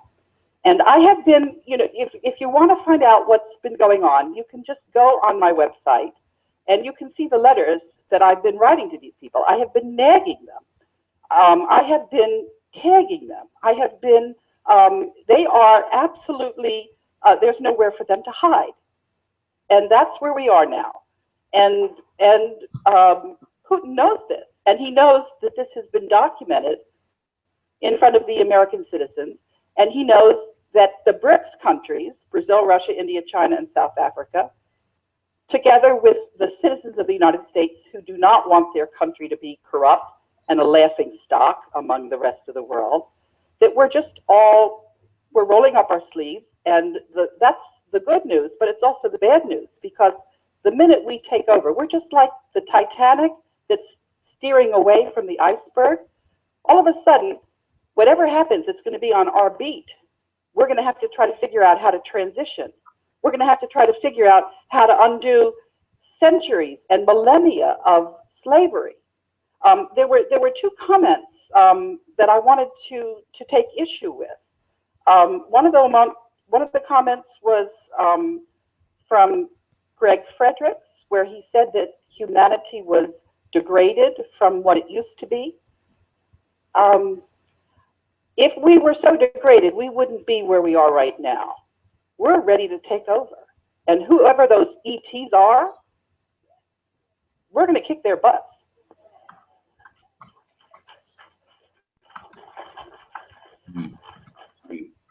What the heck is she talking about with some ETs, bro? Them aliens been still cool. the ones that's been Yeah, man. the ones that's been mining all the gold, right? Mm-hmm. She called them ETs. Anyway. Listen. Oh man. See, okay, now she kind of impressed me with what she said about we're gonna have to figure out a way to undo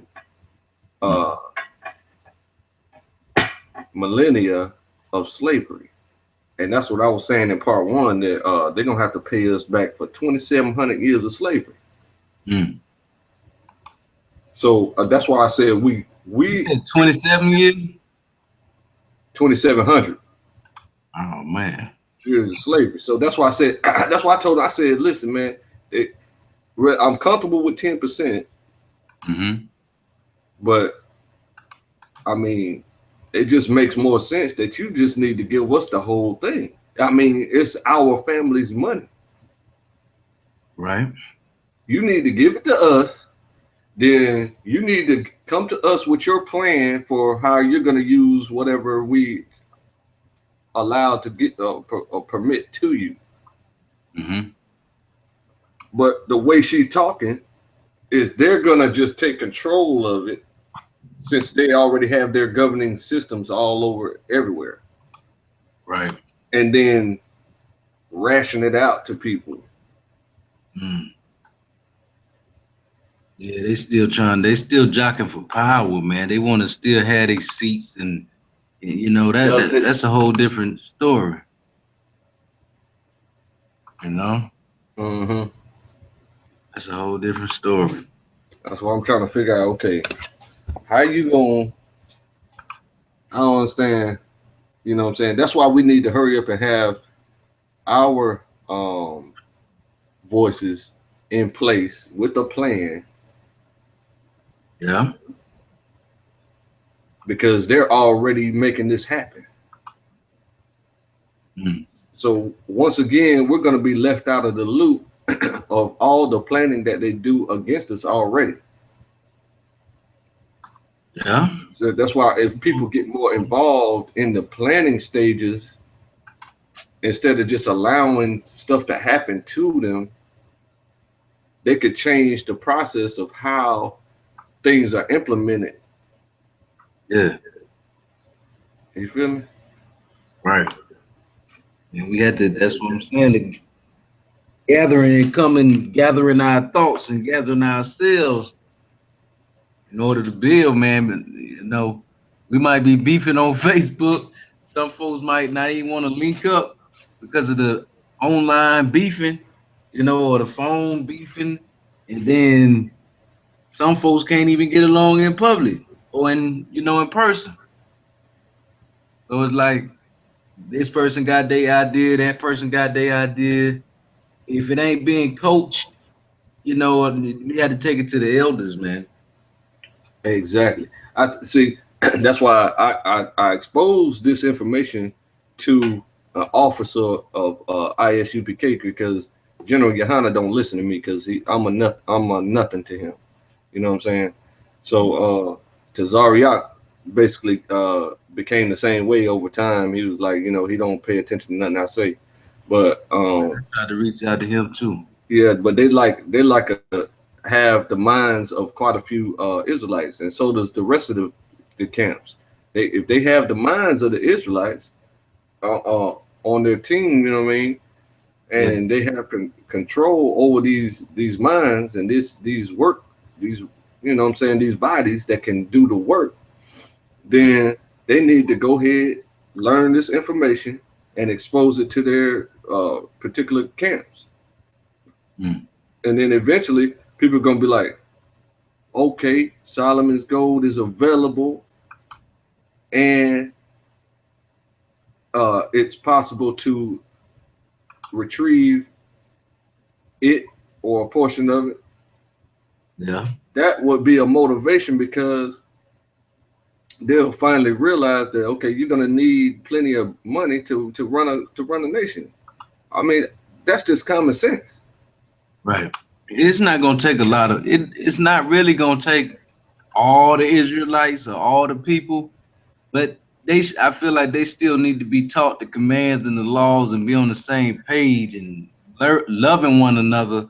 Because it's like, even if like 10 people went and said we're gonna do this for these people, when they look at the people, they're gonna be like, that person over there fighting for $10.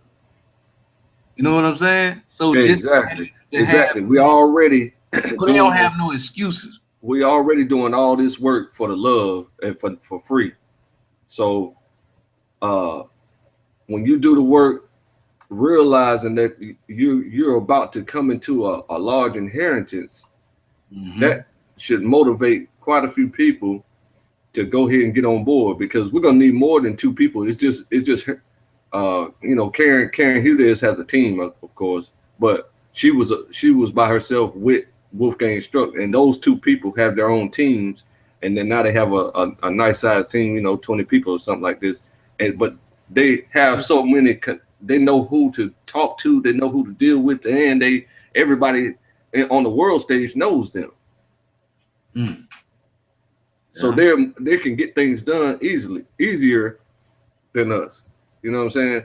But my point is that we have to go to our people first, and then once they realize that this is a possibility, and this is automatically going to happen with or without us, then that should motivate them to do the work to get our portion. Right. I mean, is that illogical for me to think that way? Because I see they might not be motivated to do anything. I'm thinking that at the same time while I'm speaking. I'm saying that even if we were to teach them effectively that this is a reality, and this is about to happen with or without us. Some people will still be completely asleep and listening to music and TV and not doing the work that's gonna get us completely free. That's what I'm saying. But Because farming ain't gonna do it. should we cater to that? Like if we building, like you said, different teams. I'm talking to folks, you talking to folks, other folks talking to folks, and we building, and everybody don't want to wake up right now, whatever. We can still move forward on things, and get things done. You see what Would I'm it be saying? misleading? Huh? Would it be misleading to do this number right here, right? Okay, I'm finna say something, and I'm trying to formulate it in my brain. You know how slow I talk. All right, now believing on faith that this prophecy is about to happen and the inheritance is about to come to the nation of Israel and the strangers that's attached to us, right? Yeah. Realizing and believing on faith that this is about to happen. Would it be misleading to market our efforts by saying something on the lines of you can receive $50,000 by putting in the work for blah blah blah? I mean, even if I would say you have a free place to stay, you have transportation, communication, everything you need to live for free. You know what I'm saying? Right. Don't put a dollar amount on it. Right. You ain't have to put a dollar amount. I mean, just being free should be enough for most folks. So hold on. Say that again so I can. I'm finna write some of this ideas down. Okay. You said free what? No, I mean like them being free. We And can receive. We can get free healthcare, free transportation, free that right housing. there would be enough. Healthcare. Just I mean, if you just say free healthcare, that would be enough because people born in debt in America, man. They born into a healthcare system where they had to pay to be born. Other country, every country don't do that. So if you just offer a few, if we offer a few things in nation building that they know is factual, that's what they gonna want to know, the results, what y'all already building on. You know what I'm saying? Mm-hmm. So I mean, once they see that we building on things already, then they will be more into it. You know what I'm saying? They will follow knowledge, they'll follow the teaching, and they will look at things. A lot of them will look at it, but if they don't see provision, a lot of them may go right back to the system. What I've been seeing over and over and over, no matter how wise or intelligent some sound. You know, Right. think about it, they do the same thing to the Most High. He said, "Don't go this way and don't follow them," but a lot They of do people it anyway. follow them anyway, just to because they feel like they have to have the things that they have. Like in a new system, like you said, we may start over with farming and we don't have AC. We don't. Have you ever heard of Pastor Dow?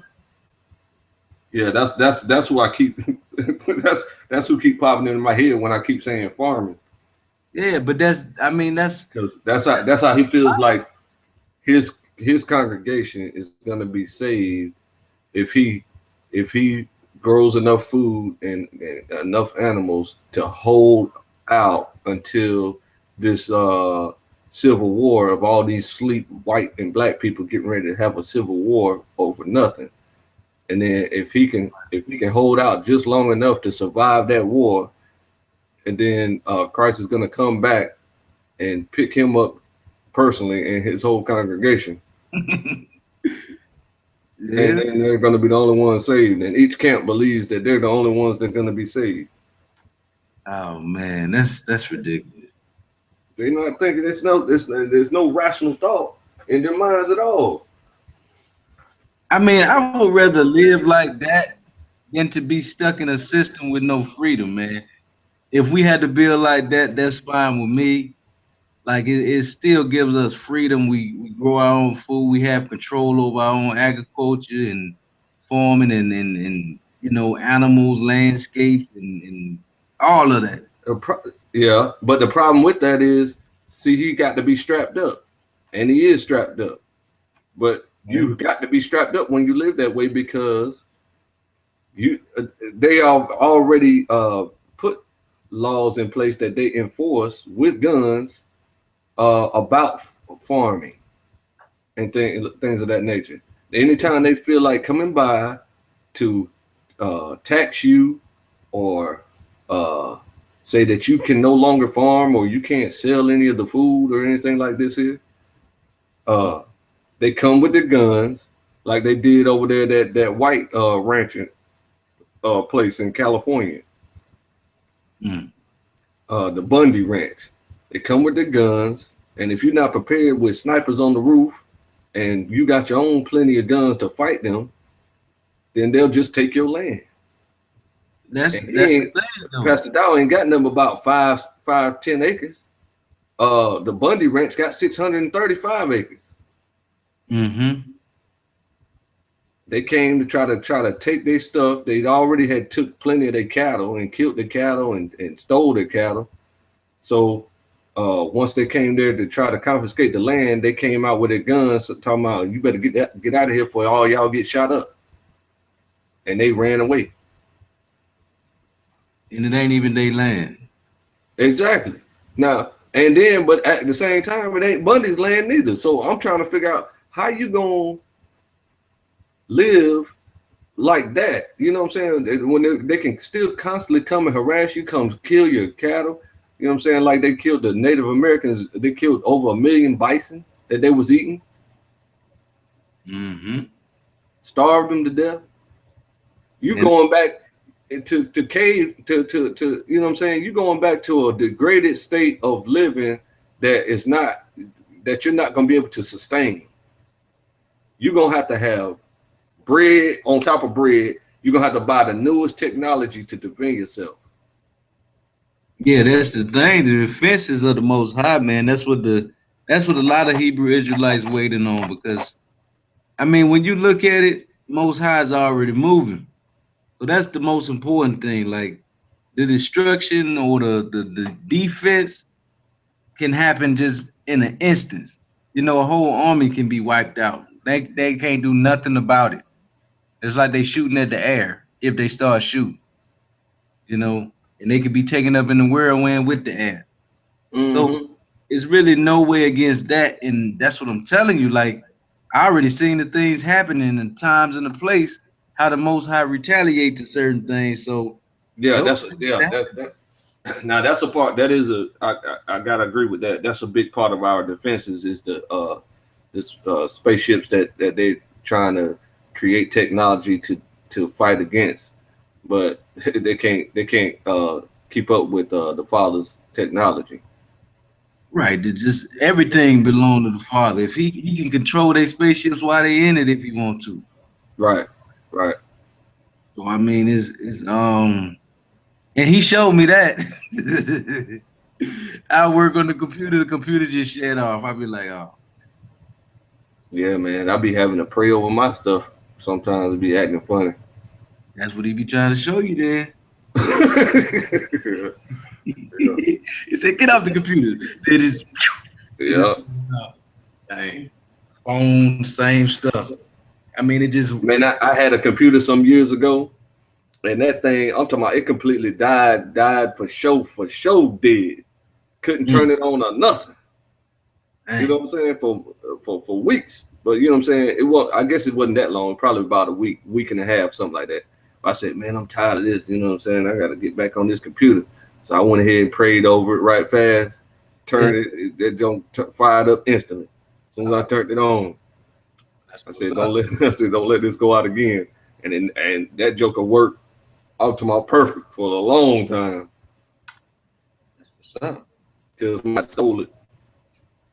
Oh man. Yeah. That prayer, man, you gotta sometimes you gotta talk to the Father, man. You can't just be dependent on yourself all the time. Right. That's it.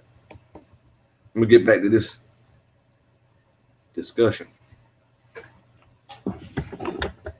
See what else you got for us. One of the things about me is that I'm not only off the charts persistent, but I am very aggressive. My father found this out when I was 4. He was ignoring me. I hit him with everything I had in the balls. I did. And he was a fabulous, fabulous father. And, you know, he was sort of stunned. But after that, he didn't ignore me. So, I mean, we are going to kick butt. Whoever thinks that they're going to control humanity has got another thought coming to them.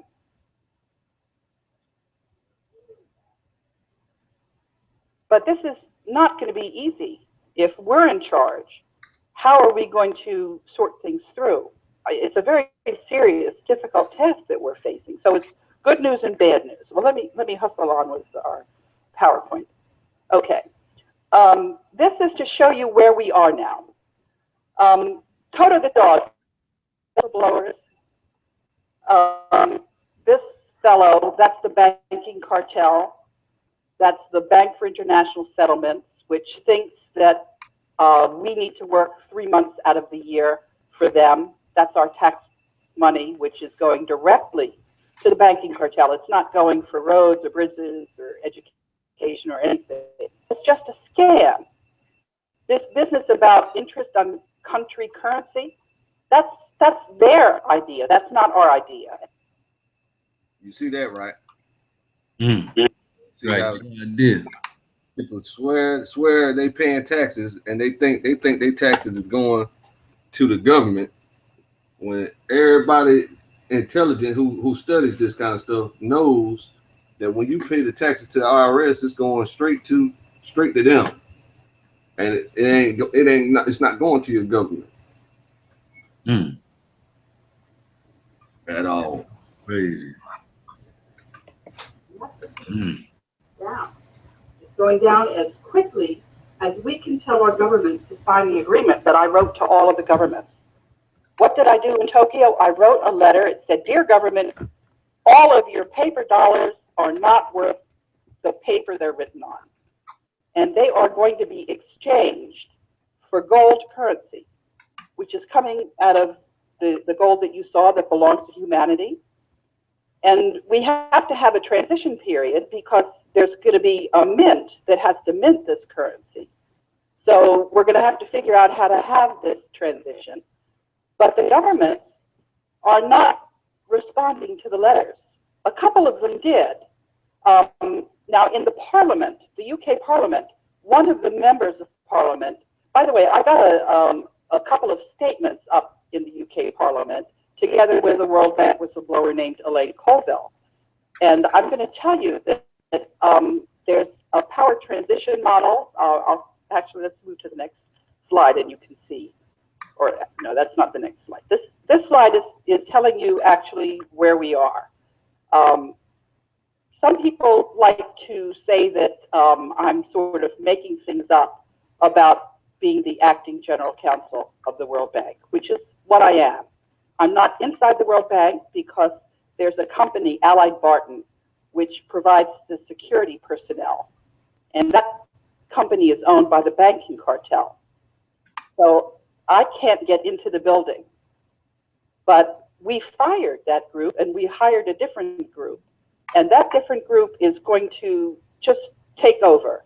We're retiring the banking cartel. And the way we're doing it, all of this is done through the rule of law. Because that trust account that I was telling you about, there are certificates, gold certificates. The banks issue the gold certificates to gather up some of the gold in the 30s. And those certificates carry interest payable in gold. And that interest has been compounding. So the banks owe us in the quadrillions. And they are insolvent and they're going to be declared bankrupt. That's the way, that's the law. Mm. Mm. Mm. The gold Well, she's certificate. speaking deep. Where those gold certificates at? See how people clapping, but they, I mean, I would be having some questions for you. You know what I'm saying? First of all, who is humanity, bitch? That's the first question I'm gonna ask her. You know what I'm saying? The second question I'm gonna ask this woman, I'm gonna be like, listen here, what gold certificates are you talking about, and who has them? Right. So we just got finished finding out that $300 billion worth of it was in a plane in the bottom of a lake or bottom of a river. Yeah. A Okay. dry river. All right. Right. The river dried up and they found it. Okay. So is that what she talking about? Why she didn't say these gold certificates have been given to various people around the world? She just said they issued gold certificates. Mm. You see how they be using magic, misdirection. Which, yeah. I guess they doing that too to cover up, like if anybody else seeking for it or looking for it. Like they have to put out something, you know what I'm saying? Uh-huh. Because if somebody find the clues and find it and start adding stuff up and want to claim it, then they would see that it's already being claimed and they trying to use it for humanity. But they seem like they against it or they against the, Europeans have a real witty way about presenting stuff. Uh-huh. Like sometimes they be working for each other and just trying to do it, just trying to manipulate the situation to make it seem like they're against one another, just so they can make more riches off of the same thing. Uh-huh. So I don't trust And her. why she ain't even using the strategy that what's your boy name? Jose Rizal, spiritual Moses, right? Mm-hmm. Now when he That's what I'm saying. When we go to Jose Rizal and Ferdinand, they left documents and information that people could read from other countries, and they don't know who all is talking about it or who all is reading stuff. So yeah, they're gonna have to have some plan and strategy together to keep people from talking about it or claiming it, you know, especially the Israelites. Yeah, they're gonna try to keep control over things if see what I'm people ain't. saying? See what I'm saying? So that's exactly what they're doing. They trying to circumvent our inheritance because they had to wait how long from 1565 to the 1800s till some particular person was born in order Yeah. to uh, get the gold back from China that was stolen in the 1200 1100 or you know what I'm saying after 1000 BC between 1000 BC and 1565. Mm. Crazy, man. So if they had to wait that long, then they probably got to wait again until somebody figures this stuff out today and then make it happen.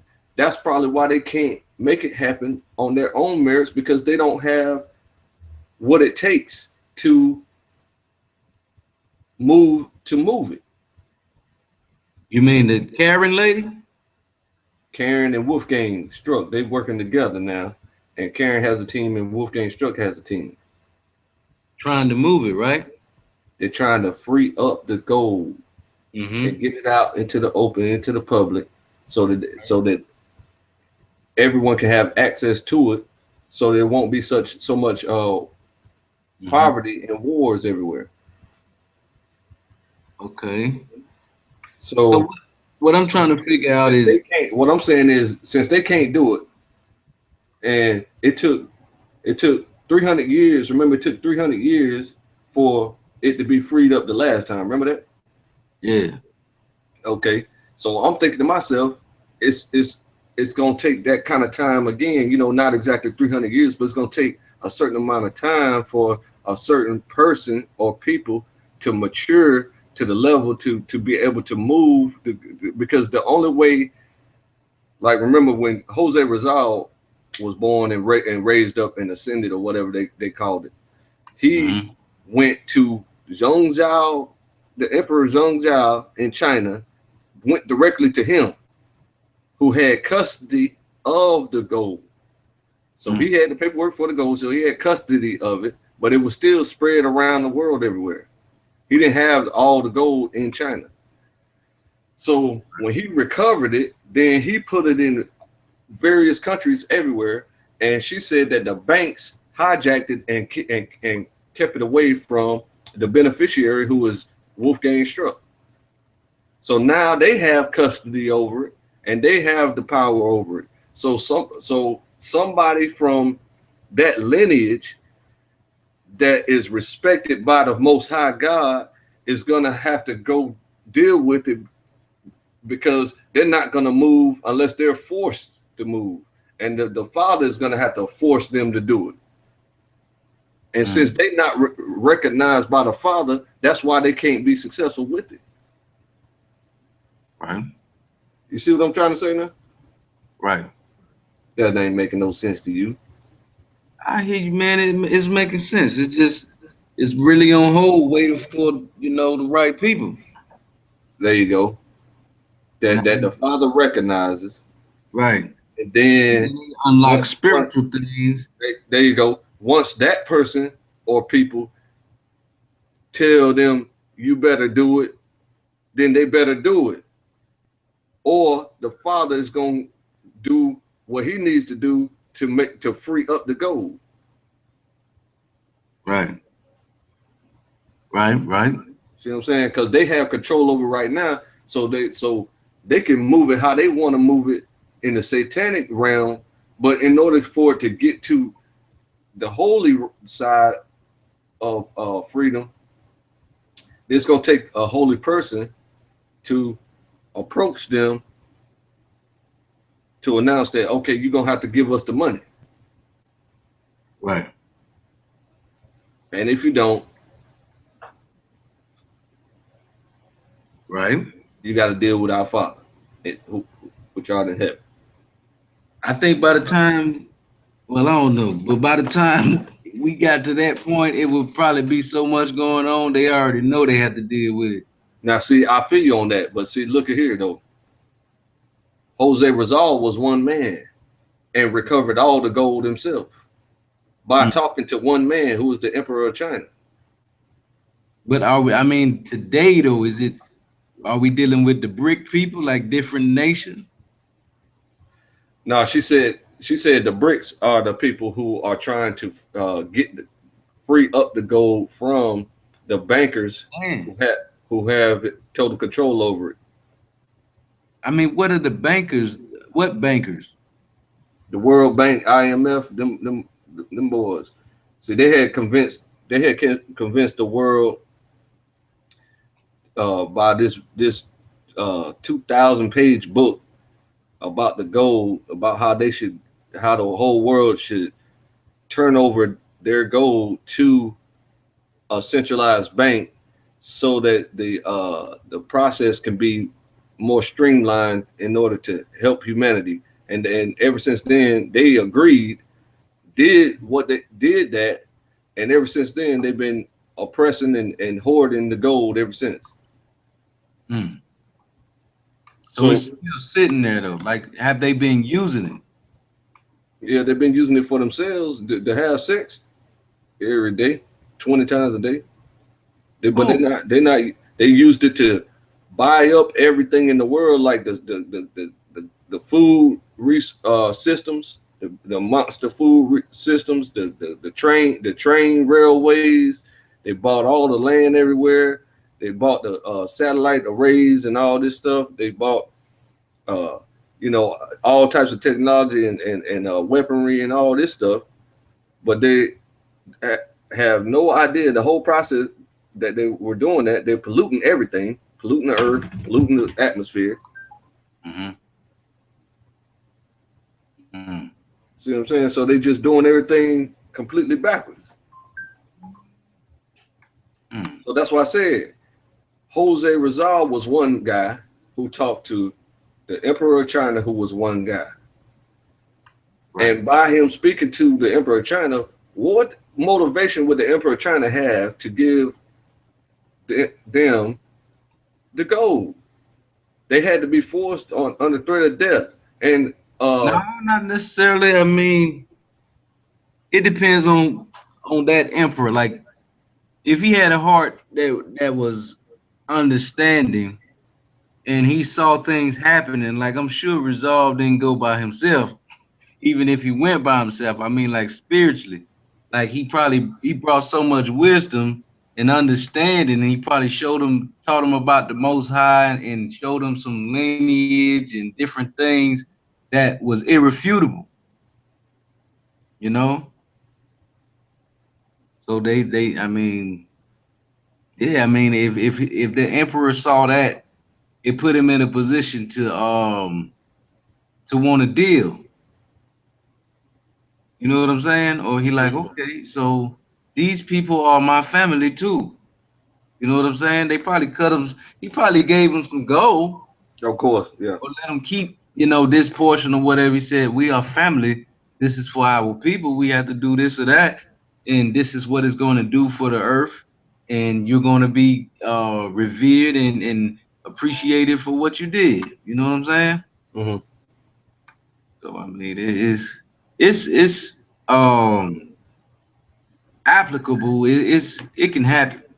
It happened before, like you Exactly. said. So So that's my point. It was one on one, mano y mano. yeah, but I don't speak Chinese. I don't know a lot of people Yeah, that's but Hebrew. nah, he don't own it no more. I just told you. Are you paying attention? No, I'm just saying, as far as whoever it is, like in the Philippines, it's a different language. And So y'all, everybody speaks English today. But what I'm saying is, um, the the dude, it was mano a mano, and now today that was 200 years ago. I'm talking about mm, now. Now it's English speaking people. right, The whoever controls the World Bank, whoever owns the World Bank, is the emperor of that system. You see what I'm saying? Then you're gonna need a holy guy over here who know what he's talking about to talk to the owner of the World Bank, who is the one currently in control of the gold. You got the whole nations, all the governments of the world are becoming confederate together to deal with the World Bank to get them to free up the gold right now as we speak. mm, So it's going to take one person that is qualified by the Most High to deal with the leader of Satan world, right, to deal with the Wizard of Oz, like how she compared them to. right. And that's I mean that's Toto, right? That's Toto, but I mean, who I else we mean, got? I don't think it's gonna take one. Like it ain't gonna just be one, because even Resolve have a team too. Like even in the Bible, like with Moses, he was one person, but he had Joshua, Caleb, Aaron. He had so many different people with him that made the journey. Who was the most hot dealing with? All of them. He Nah, wanted bro. to just deal with Moses, but since he couldn't, or Moses couldn't really handle it like that, he's told him, Moses, yeah, the most high wanted to deal with everybody, but they were too scared to listen to his voice. right. He was dealing with everybody, but he had. So they appointed Moses to deal with him. Yeah, you're right. But I mean, what I'm saying is, it can is one person is enough, is what I'm trying to tell you. Yeah. I mean, I can't say that it is, because if it was, that's what it would have been every single time. But even Which time? Jesus, Which time wasn't it? huh? Which time wasn't it? I mean, even Jesus had 12 disciples. You know, Moses had his people too. Abraham had a team. Even though we read about one person, I'm saying The Father was talking to Jesus, though. The Father was talking to Moses. the Father was talking to a lot of people. He was talking to Cornelius, Peter, you know, and they had visions at the same. So even though Peter was instructed to go to him, Cornelius had a dream too. Uh-huh. So it's like it's interconnected regardless. Like if it's Right. it's still interconnected. Everybody had to play their position. Like MJ wasn't MJ without Scotty, BJ Armstrong, the whole team. Right. Right. You know, even though he stood out, you know, that's what I feel like. It's Yeah. still No, gonna have to be. you're right. That's how it has to be that way. But It what I'm don't make saying no is, sense without it. it's gonna be. It's always gonna be. Somebody's gonna have to deal with the Father, whether that's multiple people, Right. I'm and of saying course it has to be multiple people in order right. for it to happen. That's what I'm saying. If it's a movement, like what's the use of having Moses if he wasn't going back to the people? There wouldn't have been no use. Exactly. He would have just been talking to God and chilling. Hmm. That's what I'm saying. But even if it's one, I'm saying like everybody had to be in their position still. Like love this. Hold on. Like even if Resolve went to go speak to somebody and the Most High put words in his lips, sometimes the Most High don't want, you know, people to go with another person. Like certain incidents and certain situations, the Most High might put it in their mouth and then they go speak to the people, like Jeremiah. You see what I'm saying? Hmm. So he spoke to the people, and if they didn't listen, other things would happen. Like when a prophet would speak, like Elijah, he'd go show them things too. Like he said, "Look what my God can do." You know what I'm saying? Hmm. So just going there speaking, mate, is one thing, but then the Most High showing people different things is another thing. Like they see this, they say, "Oh, okay, man, oh, you know," and they marvel at it, and they may let things go because they know that God is real and that is His, and that He put it there. And like you said, the words just flowing like from the Most High, whoever the Most High called to do it. Whoever he called to do it. Then you Right. got now the call. The call. Okay, now see now this got me thinking about the appointment, the election, right? It's got me thinking about uh, um, a leader for our nation, a appointed leader that it was appointed by the people for our nation to speak on behalf of the nation Right. for this purpose here. You know what Right. I'm saying? I got that in the works too. You know what I'm saying? I got a couple of forms for that right now. Right.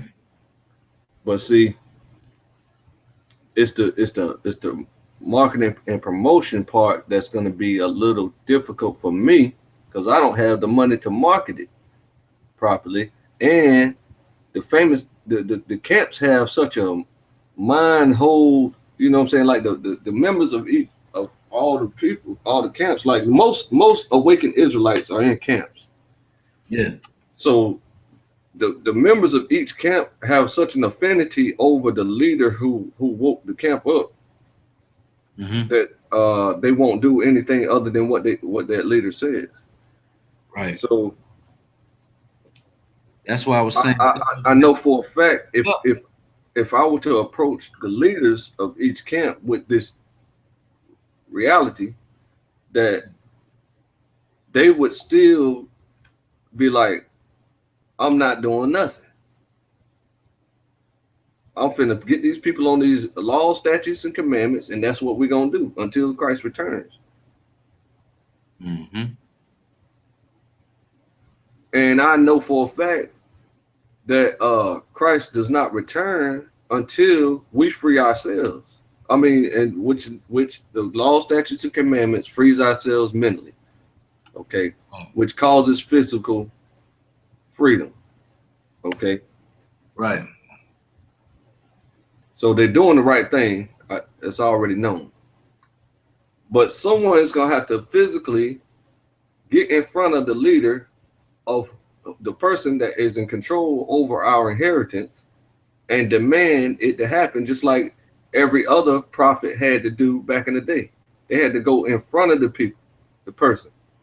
Right. Say it, prophesy, say it out of their mouth, and then wait for the reaction. Right. That interaction, that is what causes the next step of freedom. Right. Right. You know what I'm saying? We can't just be saying it all out to our people, right? Like that's what our nation does. We just mainly just talk to our people, but we talk to other nations too as well. We just be cussing them out and tell them, you know, get ready for slavery. You know what I'm saying? Go buy you some chains, get them all polished up, get ready for slavery. Right. But then you're not talking to the head. You're not talking to the leader. It said that the tail is what dragged a third of the stars. You see what I'm saying? So the tail is more powerful than the head. So when you go directly to the head, you can throw that rock straight through his head and it crack open. See what I'm saying? Right. Well, we rolling, man. I mean, we moving forward on it. It's just the promotion, like you said. I mean, promotion is in that's emotion. Everything is in motion. Okay. So It's already in motion, man. just keep doing the work. That's all, basically. Yes, man. I'm telling you, it's already in the work. Like this is what we talking about. Is like another part of the pie, another part of the puzzle, man. So it's good that we collab. Like what other people working on, they already working on it too. They might not know it, but they're another part of the puzzle. Mm-hmm. You see what I'm saying? Right. It's all playing and it's all coming to play. And if you look at the sequence of prophetic happenings, the prophecy that's coming to pass is coming to pass. So I mean so autopilot. Yes, man, it's happening. It's just we, you know, like I say, everybody do what they called to do. We had to stay prayed up to know. Like if you have a vision, a dream, that's why it's good to ask for visions and dreams, you know, to know who is not, you know, who to work with, where we going, what's going on, you know what I'm saying? Mm-hmm. And it's rolling like that. Okay, I got you. Mm-hmm. Sometimes you go out feeling it and just, you know, faith too. Yeah. Most High meet us there. That's it. At the same time, I mean, we pray, we stay prayed up, and we work on what we supposed to be working on. That's it. It's just faith and doing the work. Just keep plugging away at the work and keeping the faith and keeping the patience and the patience and the faith of the saints. Right. Gotcha. People too, like, you know, we could go speak to a group of Muslims, try to convert them to Christianity. That's why I try to stay away from Jesus in the Bible so much. Like I posted something earlier saying, is Jesus your side nigga? You know what I'm saying? Uh-huh. Because I see how some women will have a side dude, and some of them same women believe in Jesus. And then when their husband get angry or they having a fight with their husband, they say Jesus my husband anyway. You know, that's wicked. That's real wicked. Yes, sir. So I had to expose that and let people see that wickedness. You know what I'm saying? The people had to see they sin to get out of their sin. If they don't think it's wrong, they probably keep doing it. Most likely. Yeah, absolutely. So I mean, I just make sure I'm doing my job, man. Every chance that I get, if I can speak out there, speak out wherever, you know, the orderly doing things in decency and order though is the right way for anything we doing and anything we called to do. even with Moses, like he had decency and order, even in the wilderness. Like he had a step by step. Most High told him, go do this, you say this, and if he says no, this was gonna happen. Yeah, You know what I'm right. saying? Well, he didn't even tell him that, did he? Yeah. Hold on, let me see. I think he told him, I'm going to harden his heart, and you just keep telling him what I tell you to tell him. Yeah. You looking it up? Yeah, man. Okay, we'll talk about that on the next segment. However, the government are not going to rush and do this because, as far as they're concerned, that banking cartel is all powerful, and so they're not going to stick their necks out. So you, citizens, have got to ask them why they are not declaring that banking cartel bankrupt. Why are you paying your tax dollars out of the country to that banking cartel? And be very, very persistent about those questions. I just read from Julian Assange that there's a lawsuit. There's a lawsuit that the court is refusing to tell anybody about. They say it's not in the national security interest. that's an That's that $14 trillion lawsuit of gold bullion Mm, that I mentioned a few times. mm. you just can't let them get away with that. You have to tell them that they have to tell you what's going on. You have to tell them that they have to accept your gold. You have to tell them that you're not going to pay tax dollars to a banking cartel that has no right to be charging you interest on your currency, that you just won't stand for that anymore. Now, anyway, this slide that you're looking at was an email that I sent to my senator, Senator Barbara Mikulski. I have been sending her a lot of questions. And this particular question, if you want to see what was attached to it, you just have to go to Twitter at Karen HUDES. And you can see what was attached to that. There was a fellow who was telling me that if I didn't sit in front of the screens of the banks, that they were going to sue me. So I just sent his threat to my senator, who happens to be the chair of the Senate Select Committee on Intelligence. And I said, does this guy work for the intelligence community? Because I don't think he's doing the right thing. My job, I didn't know this at the time, but I found this out a little bit later. My job is to certify who is the signature authority for the trust account for the world's gold. And this guy that was threatening me wanted me to certify that a crook was allowed. You know, when you go into a bank and you've got a safe deposit box and one person turns the key and the bank turns the other key. I'm the person that certifies that the one who's turning the key is the real one to turn the key. That's a sweet place to be. And that's where I'm at. You see what I'm talking about? Mm. You see that one guy that I'm talking about? That she don't know who it is yet? And people have been approaching her saying that I'm the guy with the key. Mm.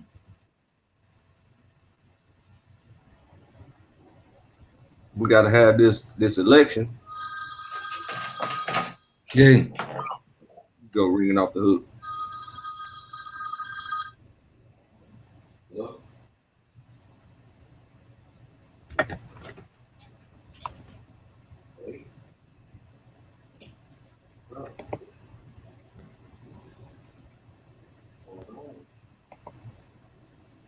I'm gonna talk to them too.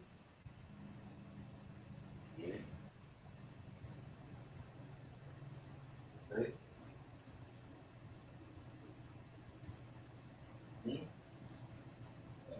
Now, baby. Now. What type of school is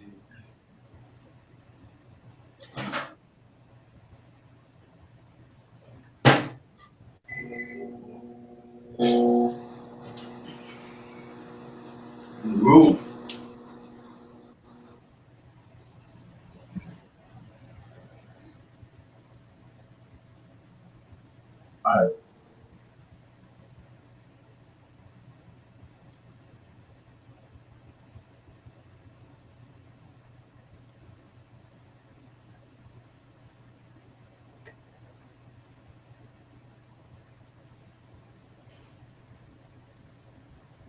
You back?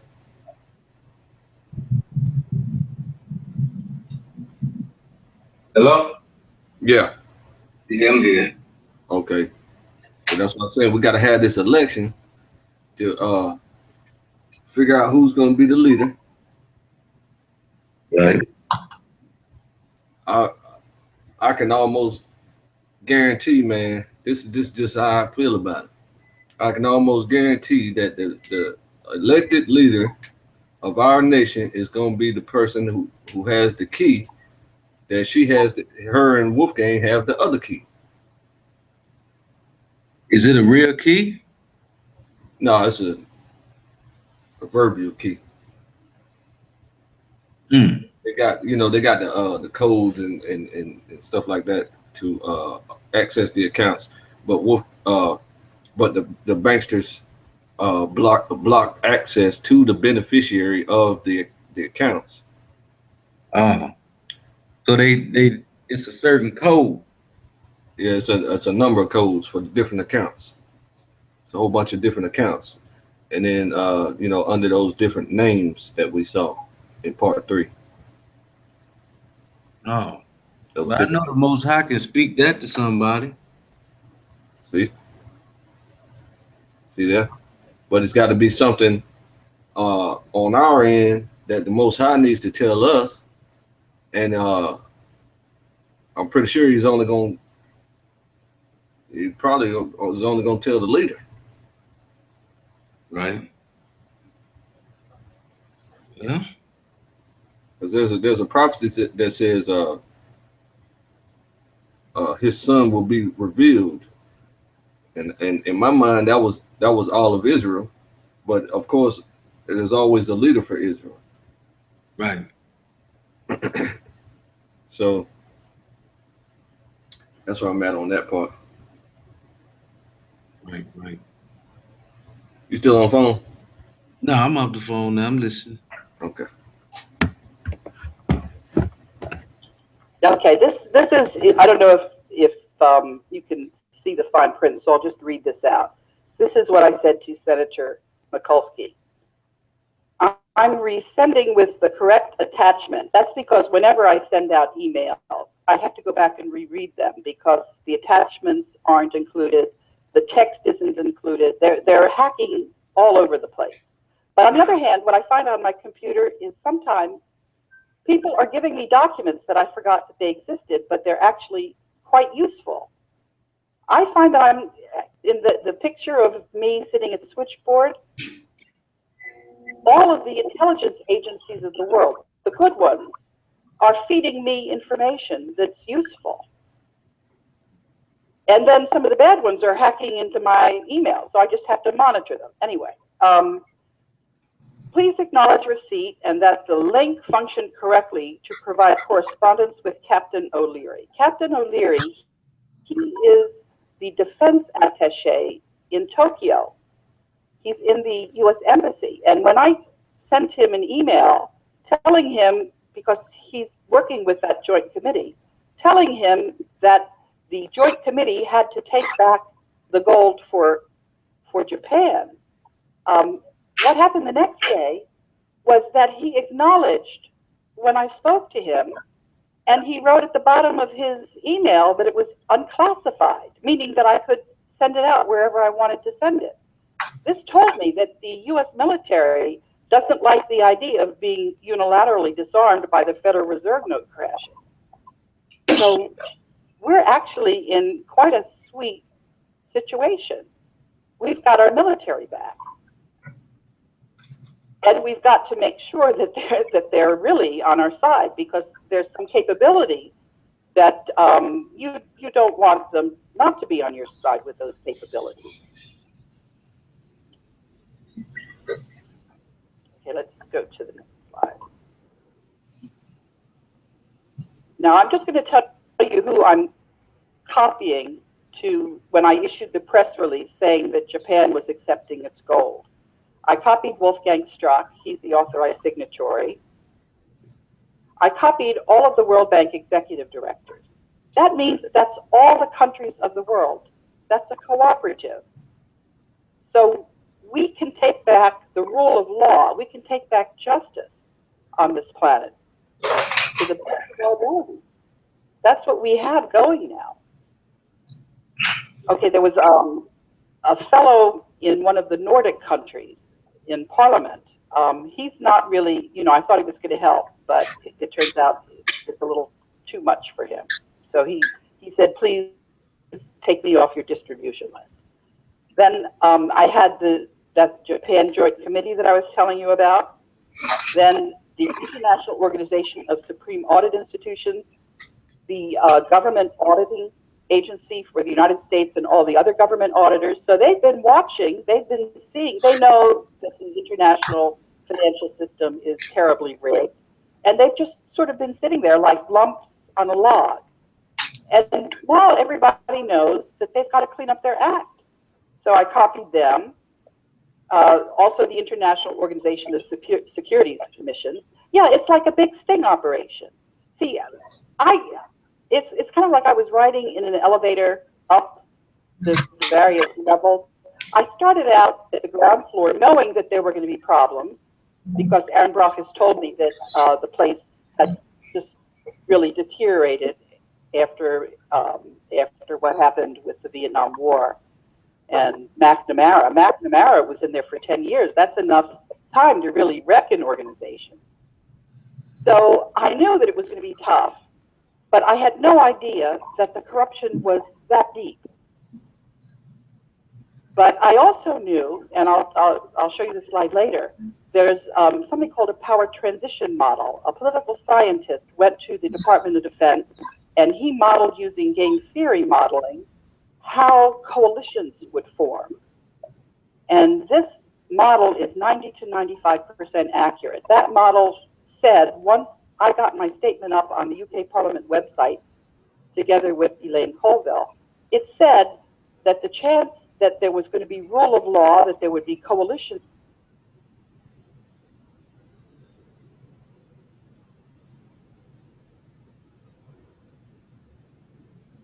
Hello? My video froze. Oh. Yeah.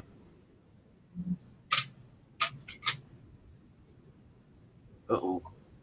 Forming, that chance was 90 to 95%. So it was kind of like being on a bucking bronco. If you can stay on, you'll be fine. So I just didn't know how deep the corruption was, and I still don't know. We still don't know, but I do know that enough countries are part of this coalition that we are taking back our rule of law. We're taking back our currency. We're taking back our wealth. That gold belongs to humanity, and it's not going anywhere but to humanity. That's where we are. It's not a bad place to be, actually. You wanted to say something? I mean, it says going to humanity. Their vision for humanity is not the same vision that the Most High has for humanity. Not at all. But the way she's talking about the rule of law, right? That's a part of that's a big part of Most High's plan, because the satanic situation is anarchy and oppression based on the wealthiest people on earth, just doing whatever they want to do to regular or broke people. So reestablishing the rule of law and enforcing it is going to be holding these crooks accountable, which is a very major step, because they took the rule of law out of the way, and that's why all the wars started, because now it's just survival of the fittest.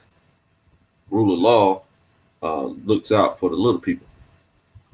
Okay. So that's more like a humanity thing for the rule of law. Yeah, it's beneficial. It's a step in the right direction. Mm.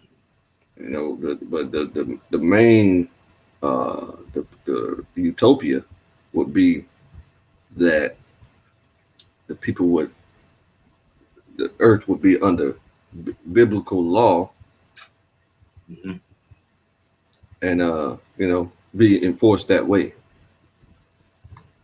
Right, right. But as of right now, they're using Hammurabi's code as the main bulk of their law. They include biblical law, then they include, just here recently, past about 15, 20 years, they've been putting in satanic law and every other Sharia law. Uh, they put every religion into the law system. Okay, so when people do things, they can be exonerated based on the law for their religion. Yeah. You see, so when these Muslims have mercy killings, that Arabic Muslims have mercy killings in the United States and kill their own daughters and things like that in order to send them to heaven and all that stuff so that they won't continue to live on earth as a sinner.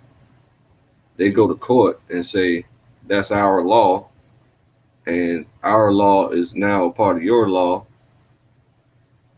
So you have to, we're innocent. We're just doing this based on our religious conviction. Right, right. That's well, I mean, when we're looking at laws in different places and cultures, in order to establish worldwide sovereignty, I mean, in order to establish worldwide laws, we would have to establish one worldwide sovereignty. Like the United Nations, even though they work together, the countries they're like allies to a certain extent.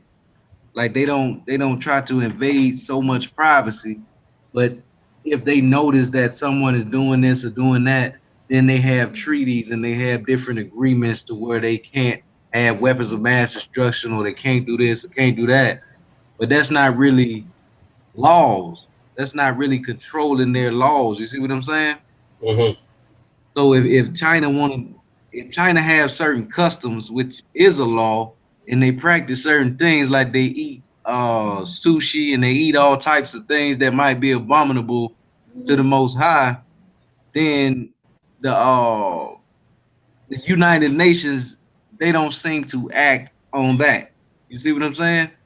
They Yeah. act more on things that they feel like is a crime against humanity, like slavery, sex trades, and stuff like that, that affects people on a massive level versus the things that affect our health every day. So I mean, taking stuff like that to them so they can see it would be pertinent, you know. The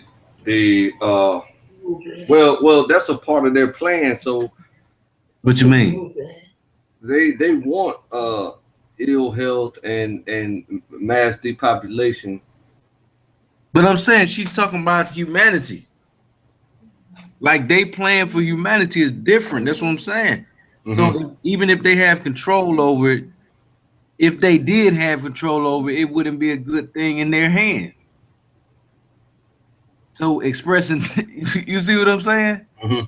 Expressing that to them is like it's like talking to a child that may have done bad or done wrong. You know, you like how Pharaoh, like God said that Moses was God over Pharaoh or God to Pharaoh. That's Like he right. was like a big brother, and Pharaoh was getting in trouble, so he had to go correct Pharaoh. You know what I'm saying? It's Mm-hmm. looking at it the same way. It's like, okay, y'all been doing this. You know, it's time to pay for it. You had to pay for that, and we're asking for our people, or we're asking for this or that. So if you don't do it, this happens. You know what I'm saying? Yeah. We could come in that manner because even if we do go and say, hey, this is our money, this is our gold, this belongs to our ancestors. Here's the dockets. Here's the information. If they don't comply, we would have to come back with something else. Mm-hmm. You see what I'm saying? But Yeah, well, trying to you, free you the say people. something else, but Moses said the exact same thing all 10 times. But let the people go. That's Yeah, what I'm saying, though. Is it we letting the gold go, or we letting the people go? You know what I'm saying? right. I mean, That's something I you, gotta pray about. Like, yeah. I'm finna try to verbalize it the way I would think of it, right? Which uh, is they are interconnected. So like if you free, I think we should propose it as uh, free Israelites from perpetual slavery that's still that was decreed by Pope Alfonso the 13th, I believe his name was. Mhm. Uh, Okay. So now we see where we can direct some stuff to. yeah. So if we propose to free them, then we're gonna have to also demand that our resources be returned back to our family. Right. Now if we go off slave names and we can line up what a plantation was and who the plantation owner was, what colony he was from, and all of that. Uh-huh. You see what I'm saying? And Yeah. how his family is still prospering from the money. Right. So if Right. they own Walmarts, they would have to give a certain percentage back to all those people who were enslaved on that plantation.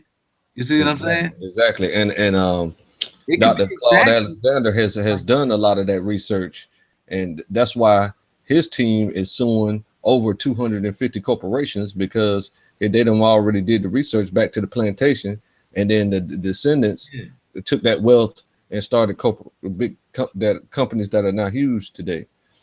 Mm-hmm. Also with Wall Street, the first stock on Wall Street was slaves. Oh yeah, I mean they accrued so much money from the slave trade is ridiculous. They ain't set them free until they reach their quota. Yeah, and we also know who the shipbuilders were and the dock what do you call them, the shipping companies Mm. and uh the docks, the ports, Yeah. and what was and the companies that were at the ports at the time and stuff like that. And in my research, when I did like family research and stuff like that of their families, I found the family trees was is public knowledge, but I'm just saying for my particular archives, that of the research that I've done, uh, the family trees are obvious, and it's like a certain number of the European families and all types of other families, but I only did the European families so far. But I Yeah. also did, like you saw yesterday, with the Haile Selassie son, because he got to pay too. So I did the Ethiopian thing, but then there are also African families that are gonna have to pay. You know what I'm saying? And I'm pretty sure people have done research for this. Like anything that I can think of, or that you and I can think of, people have already researched it, and it's public information now. It don't take but a few clicks of the button. It might take 15 minutes if it's a very difficult search to find the information about these people. Mm. And these people, like for example, one family, right? Yeah. Let's use I'm gonna use Habsburgs for example. Okay, look up their family tree. Boom, you got everybody in the whole family way back to doggone 50 BC. Mm-hmm. I'm just saying, like the information is good. Like we can assess it easy, but like you said, it's people that already researched it. They was playing their position. You know what I'm saying? Mm-hmm. They already did that work, so it's like if we need that information, it's there. Like they have it right there. Yeah, but we gotta amass it. We gotta collect the information. Right. I'm saying the people. You see what I'm saying? What you mean? The people that have been studying for 20, 30, 40 years can express it can express it and let us know exactly what it is. Mm-hmm. You see what I'm saying? Exactly. But what I'm saying is we got to put it all together in a package Yeah, so yeah. that we can accuse the right people. Because like you said, you wanna research back to the plantation to find the right culprits instead of just saying this guy over here, my best friend, or my you know what I'm saying, or my co-worker. Right. It's way different than Pharaoh. Like Pharaoh was one person. There you Now we go. got Spain, we got the French, we got the Germans, we got the Raiders, we got all types of folks that had their hands all in the pot. You know what I'm saying? Mm-hmm. It's Mm-hmm. different, man. That's why the Bible say like Mag and Magog or Gog and Magog, like the world powers, like they came together on some stuff. So we see that. There you go. So we gotta be ready with who's the culprits, right? Right. Boom, got it in a package, but then you present it to the current ruler of the earth, and there's always one ruler. It's not one. That's what I'm saying. There's always one ruler. I'm No, telling you right now. it's it's a religious ruler, a spiritual ruler, Who's and that? then I mean like the Pope, like he run just about much of the world or most of the world because of the religious influence and all the wars that they fought. Just like they ransacked and took over Egypt, they're still connected to that worldwide power. He might look like he just a priest or something like that, but they still have some of that power that they had, or if not the same power. Yeah, he's a powerful guy. Now, I'm telling you that he's taking orders from somebody more powerful because there's also Satan that still runs Earth. So the actual Satan himself is running Earth. He just utilizes humans, and Yeah. they willingly and lovingly go with his plan. So, but you got to be very dedicated in order to speak to this type of situations. You understand what I'm saying? But So, I'm like saying, for example, like a magician, right? yeah, A demonic magicians. There are good magicians that just know how to do like fake magic, like you know what I'm saying, like sleight of hand and stuff like that, smoke and mirror magic that doesn't use any type of spiritual power. But then you have magicians like you find in the Bible that actually use spirits in order to perform their magic. Just yeah, like a holy person can perform what people see as magic right, by the like, power of the Most High.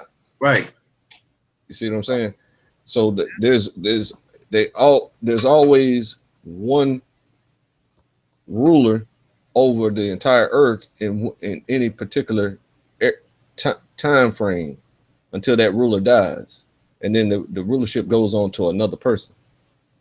Right. I mean, when we that's what I'm saying. It's different powers though. Like you got one that's spiritually or religiously ruling over a lot of the earth. Mm-hmm. Then you have one that's ruling over a lot of the money. But in order to have the money circulating, it's like the people would have to still have somewhat a diversion with religion. So it's like they working hand in hand. You Mm-hmm. know, Mm-hmm. they Mm-hmm. may not look at one another like, oh, he's over me or this person is under me. But when we're looking at worldly power, we're looking at money, we see different families and different, colonies of people that have riches, great riches, but at the same time, we put the value on the dollar. You see what I'm saying? Of course, yeah, that's what we do because we don't know nothing. But I'm saying like it's linked to religion and It, what it- people have in that's their mind, like the Bible, the one that kind of placed gold as a high value too. right. So it's religiously tied in to religious rulers too.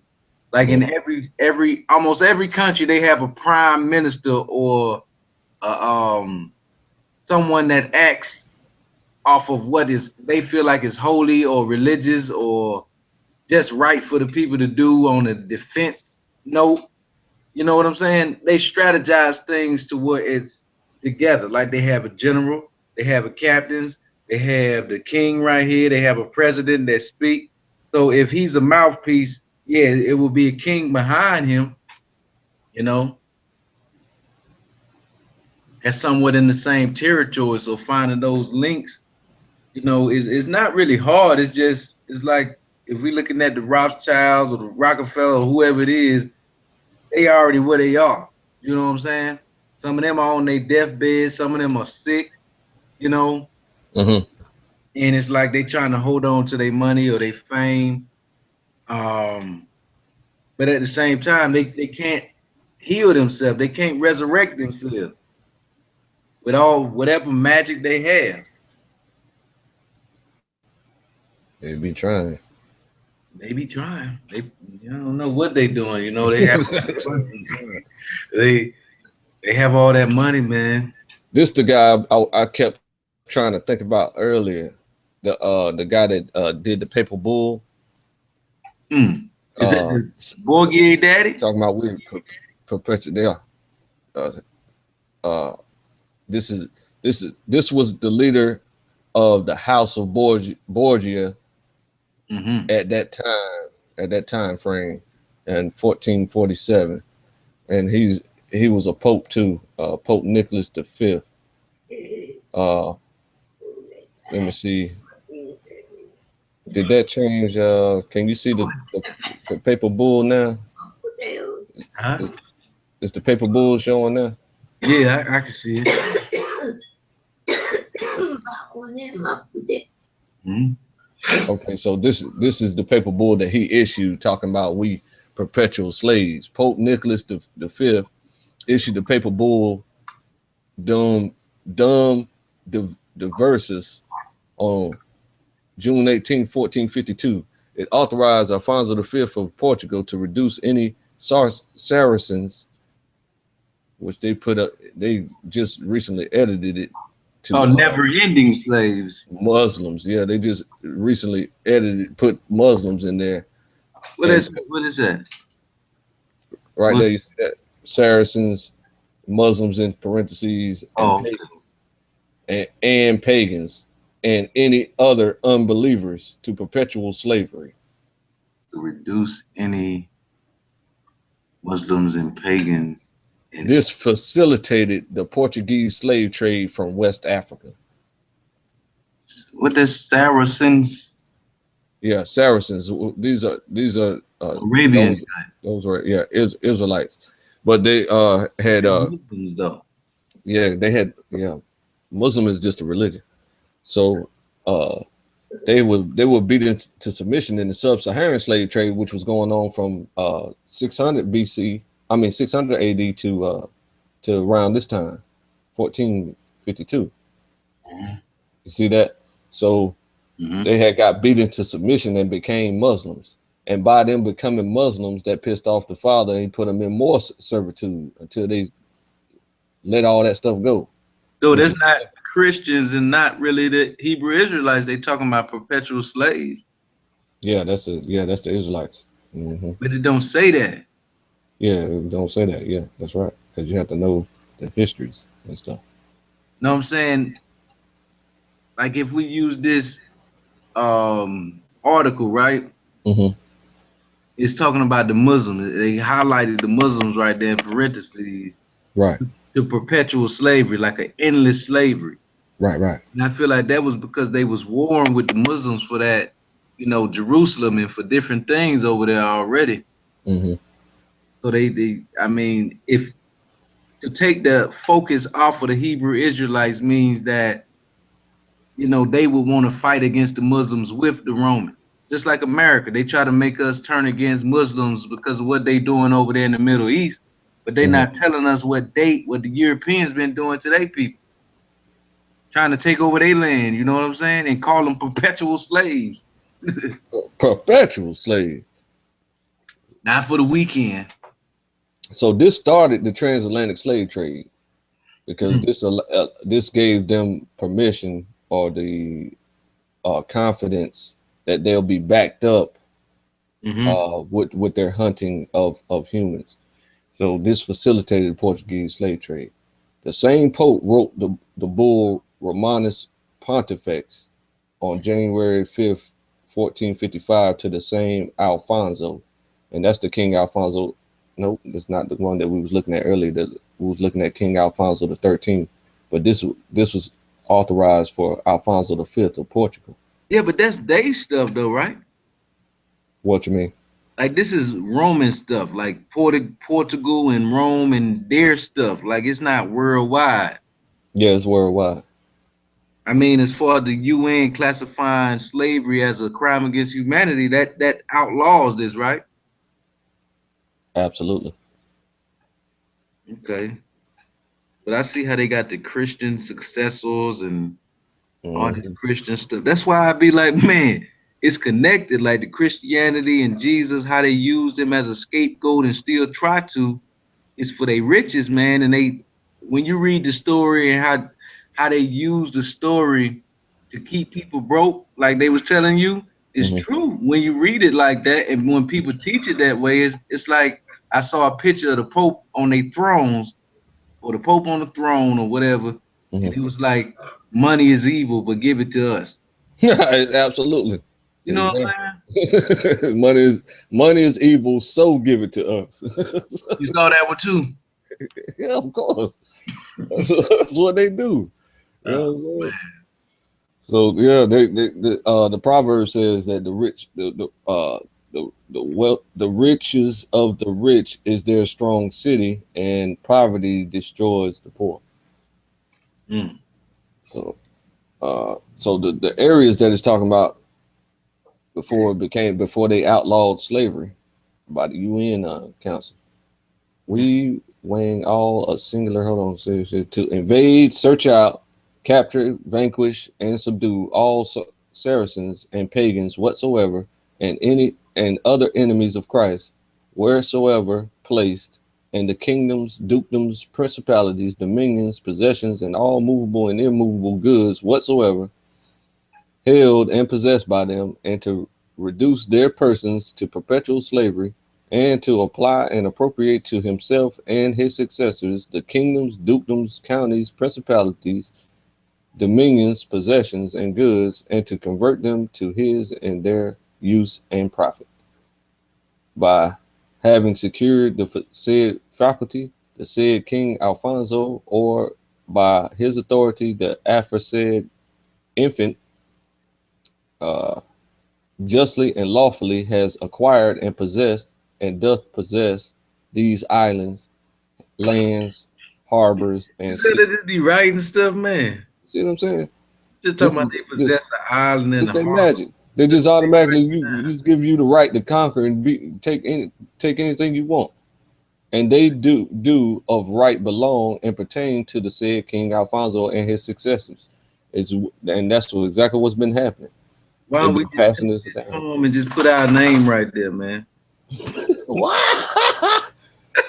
know that's right. Oh man, that's basically what they did. All they did was write it. Yeah. They just came out of their head. Yeah, they just sitting there thinking about, I'm finna go check over this island. Oh man. Their inhabitants or perpetuals. You know what I'm saying? Ridiculous. Come on, dog. What's wrong with them people? This your boy right here. This is my educated guess of who runs Earth at this particular time in history. I called him the current leader of the families of all the Earth, aka the Wizard of Oz. Is this the man that made the world to tremble? And then I got a bunch of right. If that was him, we would be thinking that. Looking at this the man right here. The Ver von Drakenberg. He got a whole bunch of aliases too. Nicholas Thomas, but he lives in Britain. You know, that's the Satan capital of the world, and he's the leader. They're the ones. He's the one that has all the orgies. He's the one that doggone gets them thinking on the same as them. He's the one that tells them what to do. He's the one that has the whole kidnapping ring around the world, kidnapping all the people around the world for the purpose of sacrificing them and eating them and drinking their blood and having sex with little 4-year-old, 5-year-old kids and stuff like that right there. That's him. And this is one of the reasons why I say that is because somebody broke down his seal. You know what I'm saying? And the motif of the lion and the unicorn is the ancient seal of Edom. And then it just breaks down everything else, like in detail, based on the biblical verses, you know what I'm saying, like in Revelations and stuff like that.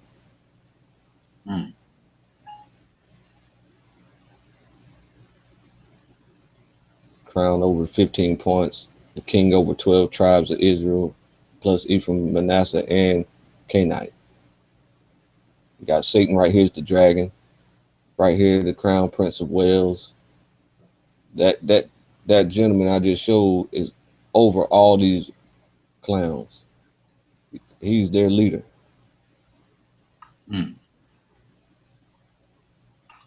But I'm not gonna go through all that. It's quite detailed. So I'm gonna stop here and we're gonna do part 5 tomorrow. I'm gonna finish the rest of that video tomorrow, and then we're just gonna keep chopping it up until we get some we got a few ideas for demands. I got them written down already. And then we got to come up with, strategies on who to approach with, who is the, you know what I'm saying, how to get in contact with the leader of the earth. But we probably can't approach them ourselves though. You know what I mean? We're going to need our leader to approach them.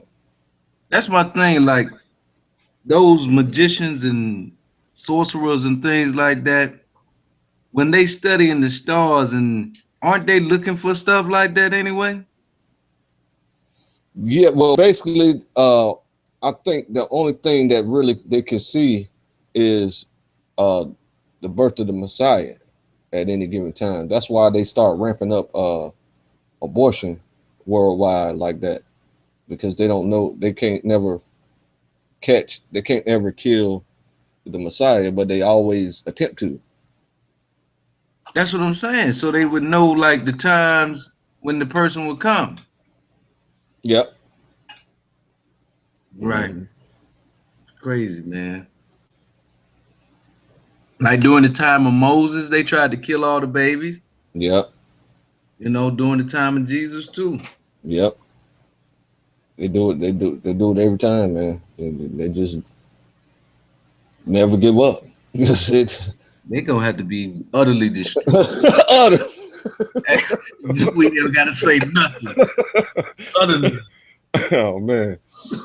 All right. Anything else you want to say before I get out of here? We rolling, man. It's just staying focused on what we had to do, not getting too caught up in the study.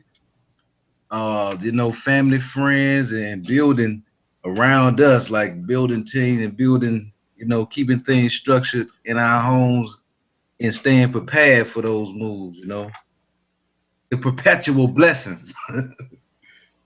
Perpetual blessings. We had to be sustained in ourselves, and free our own mind first.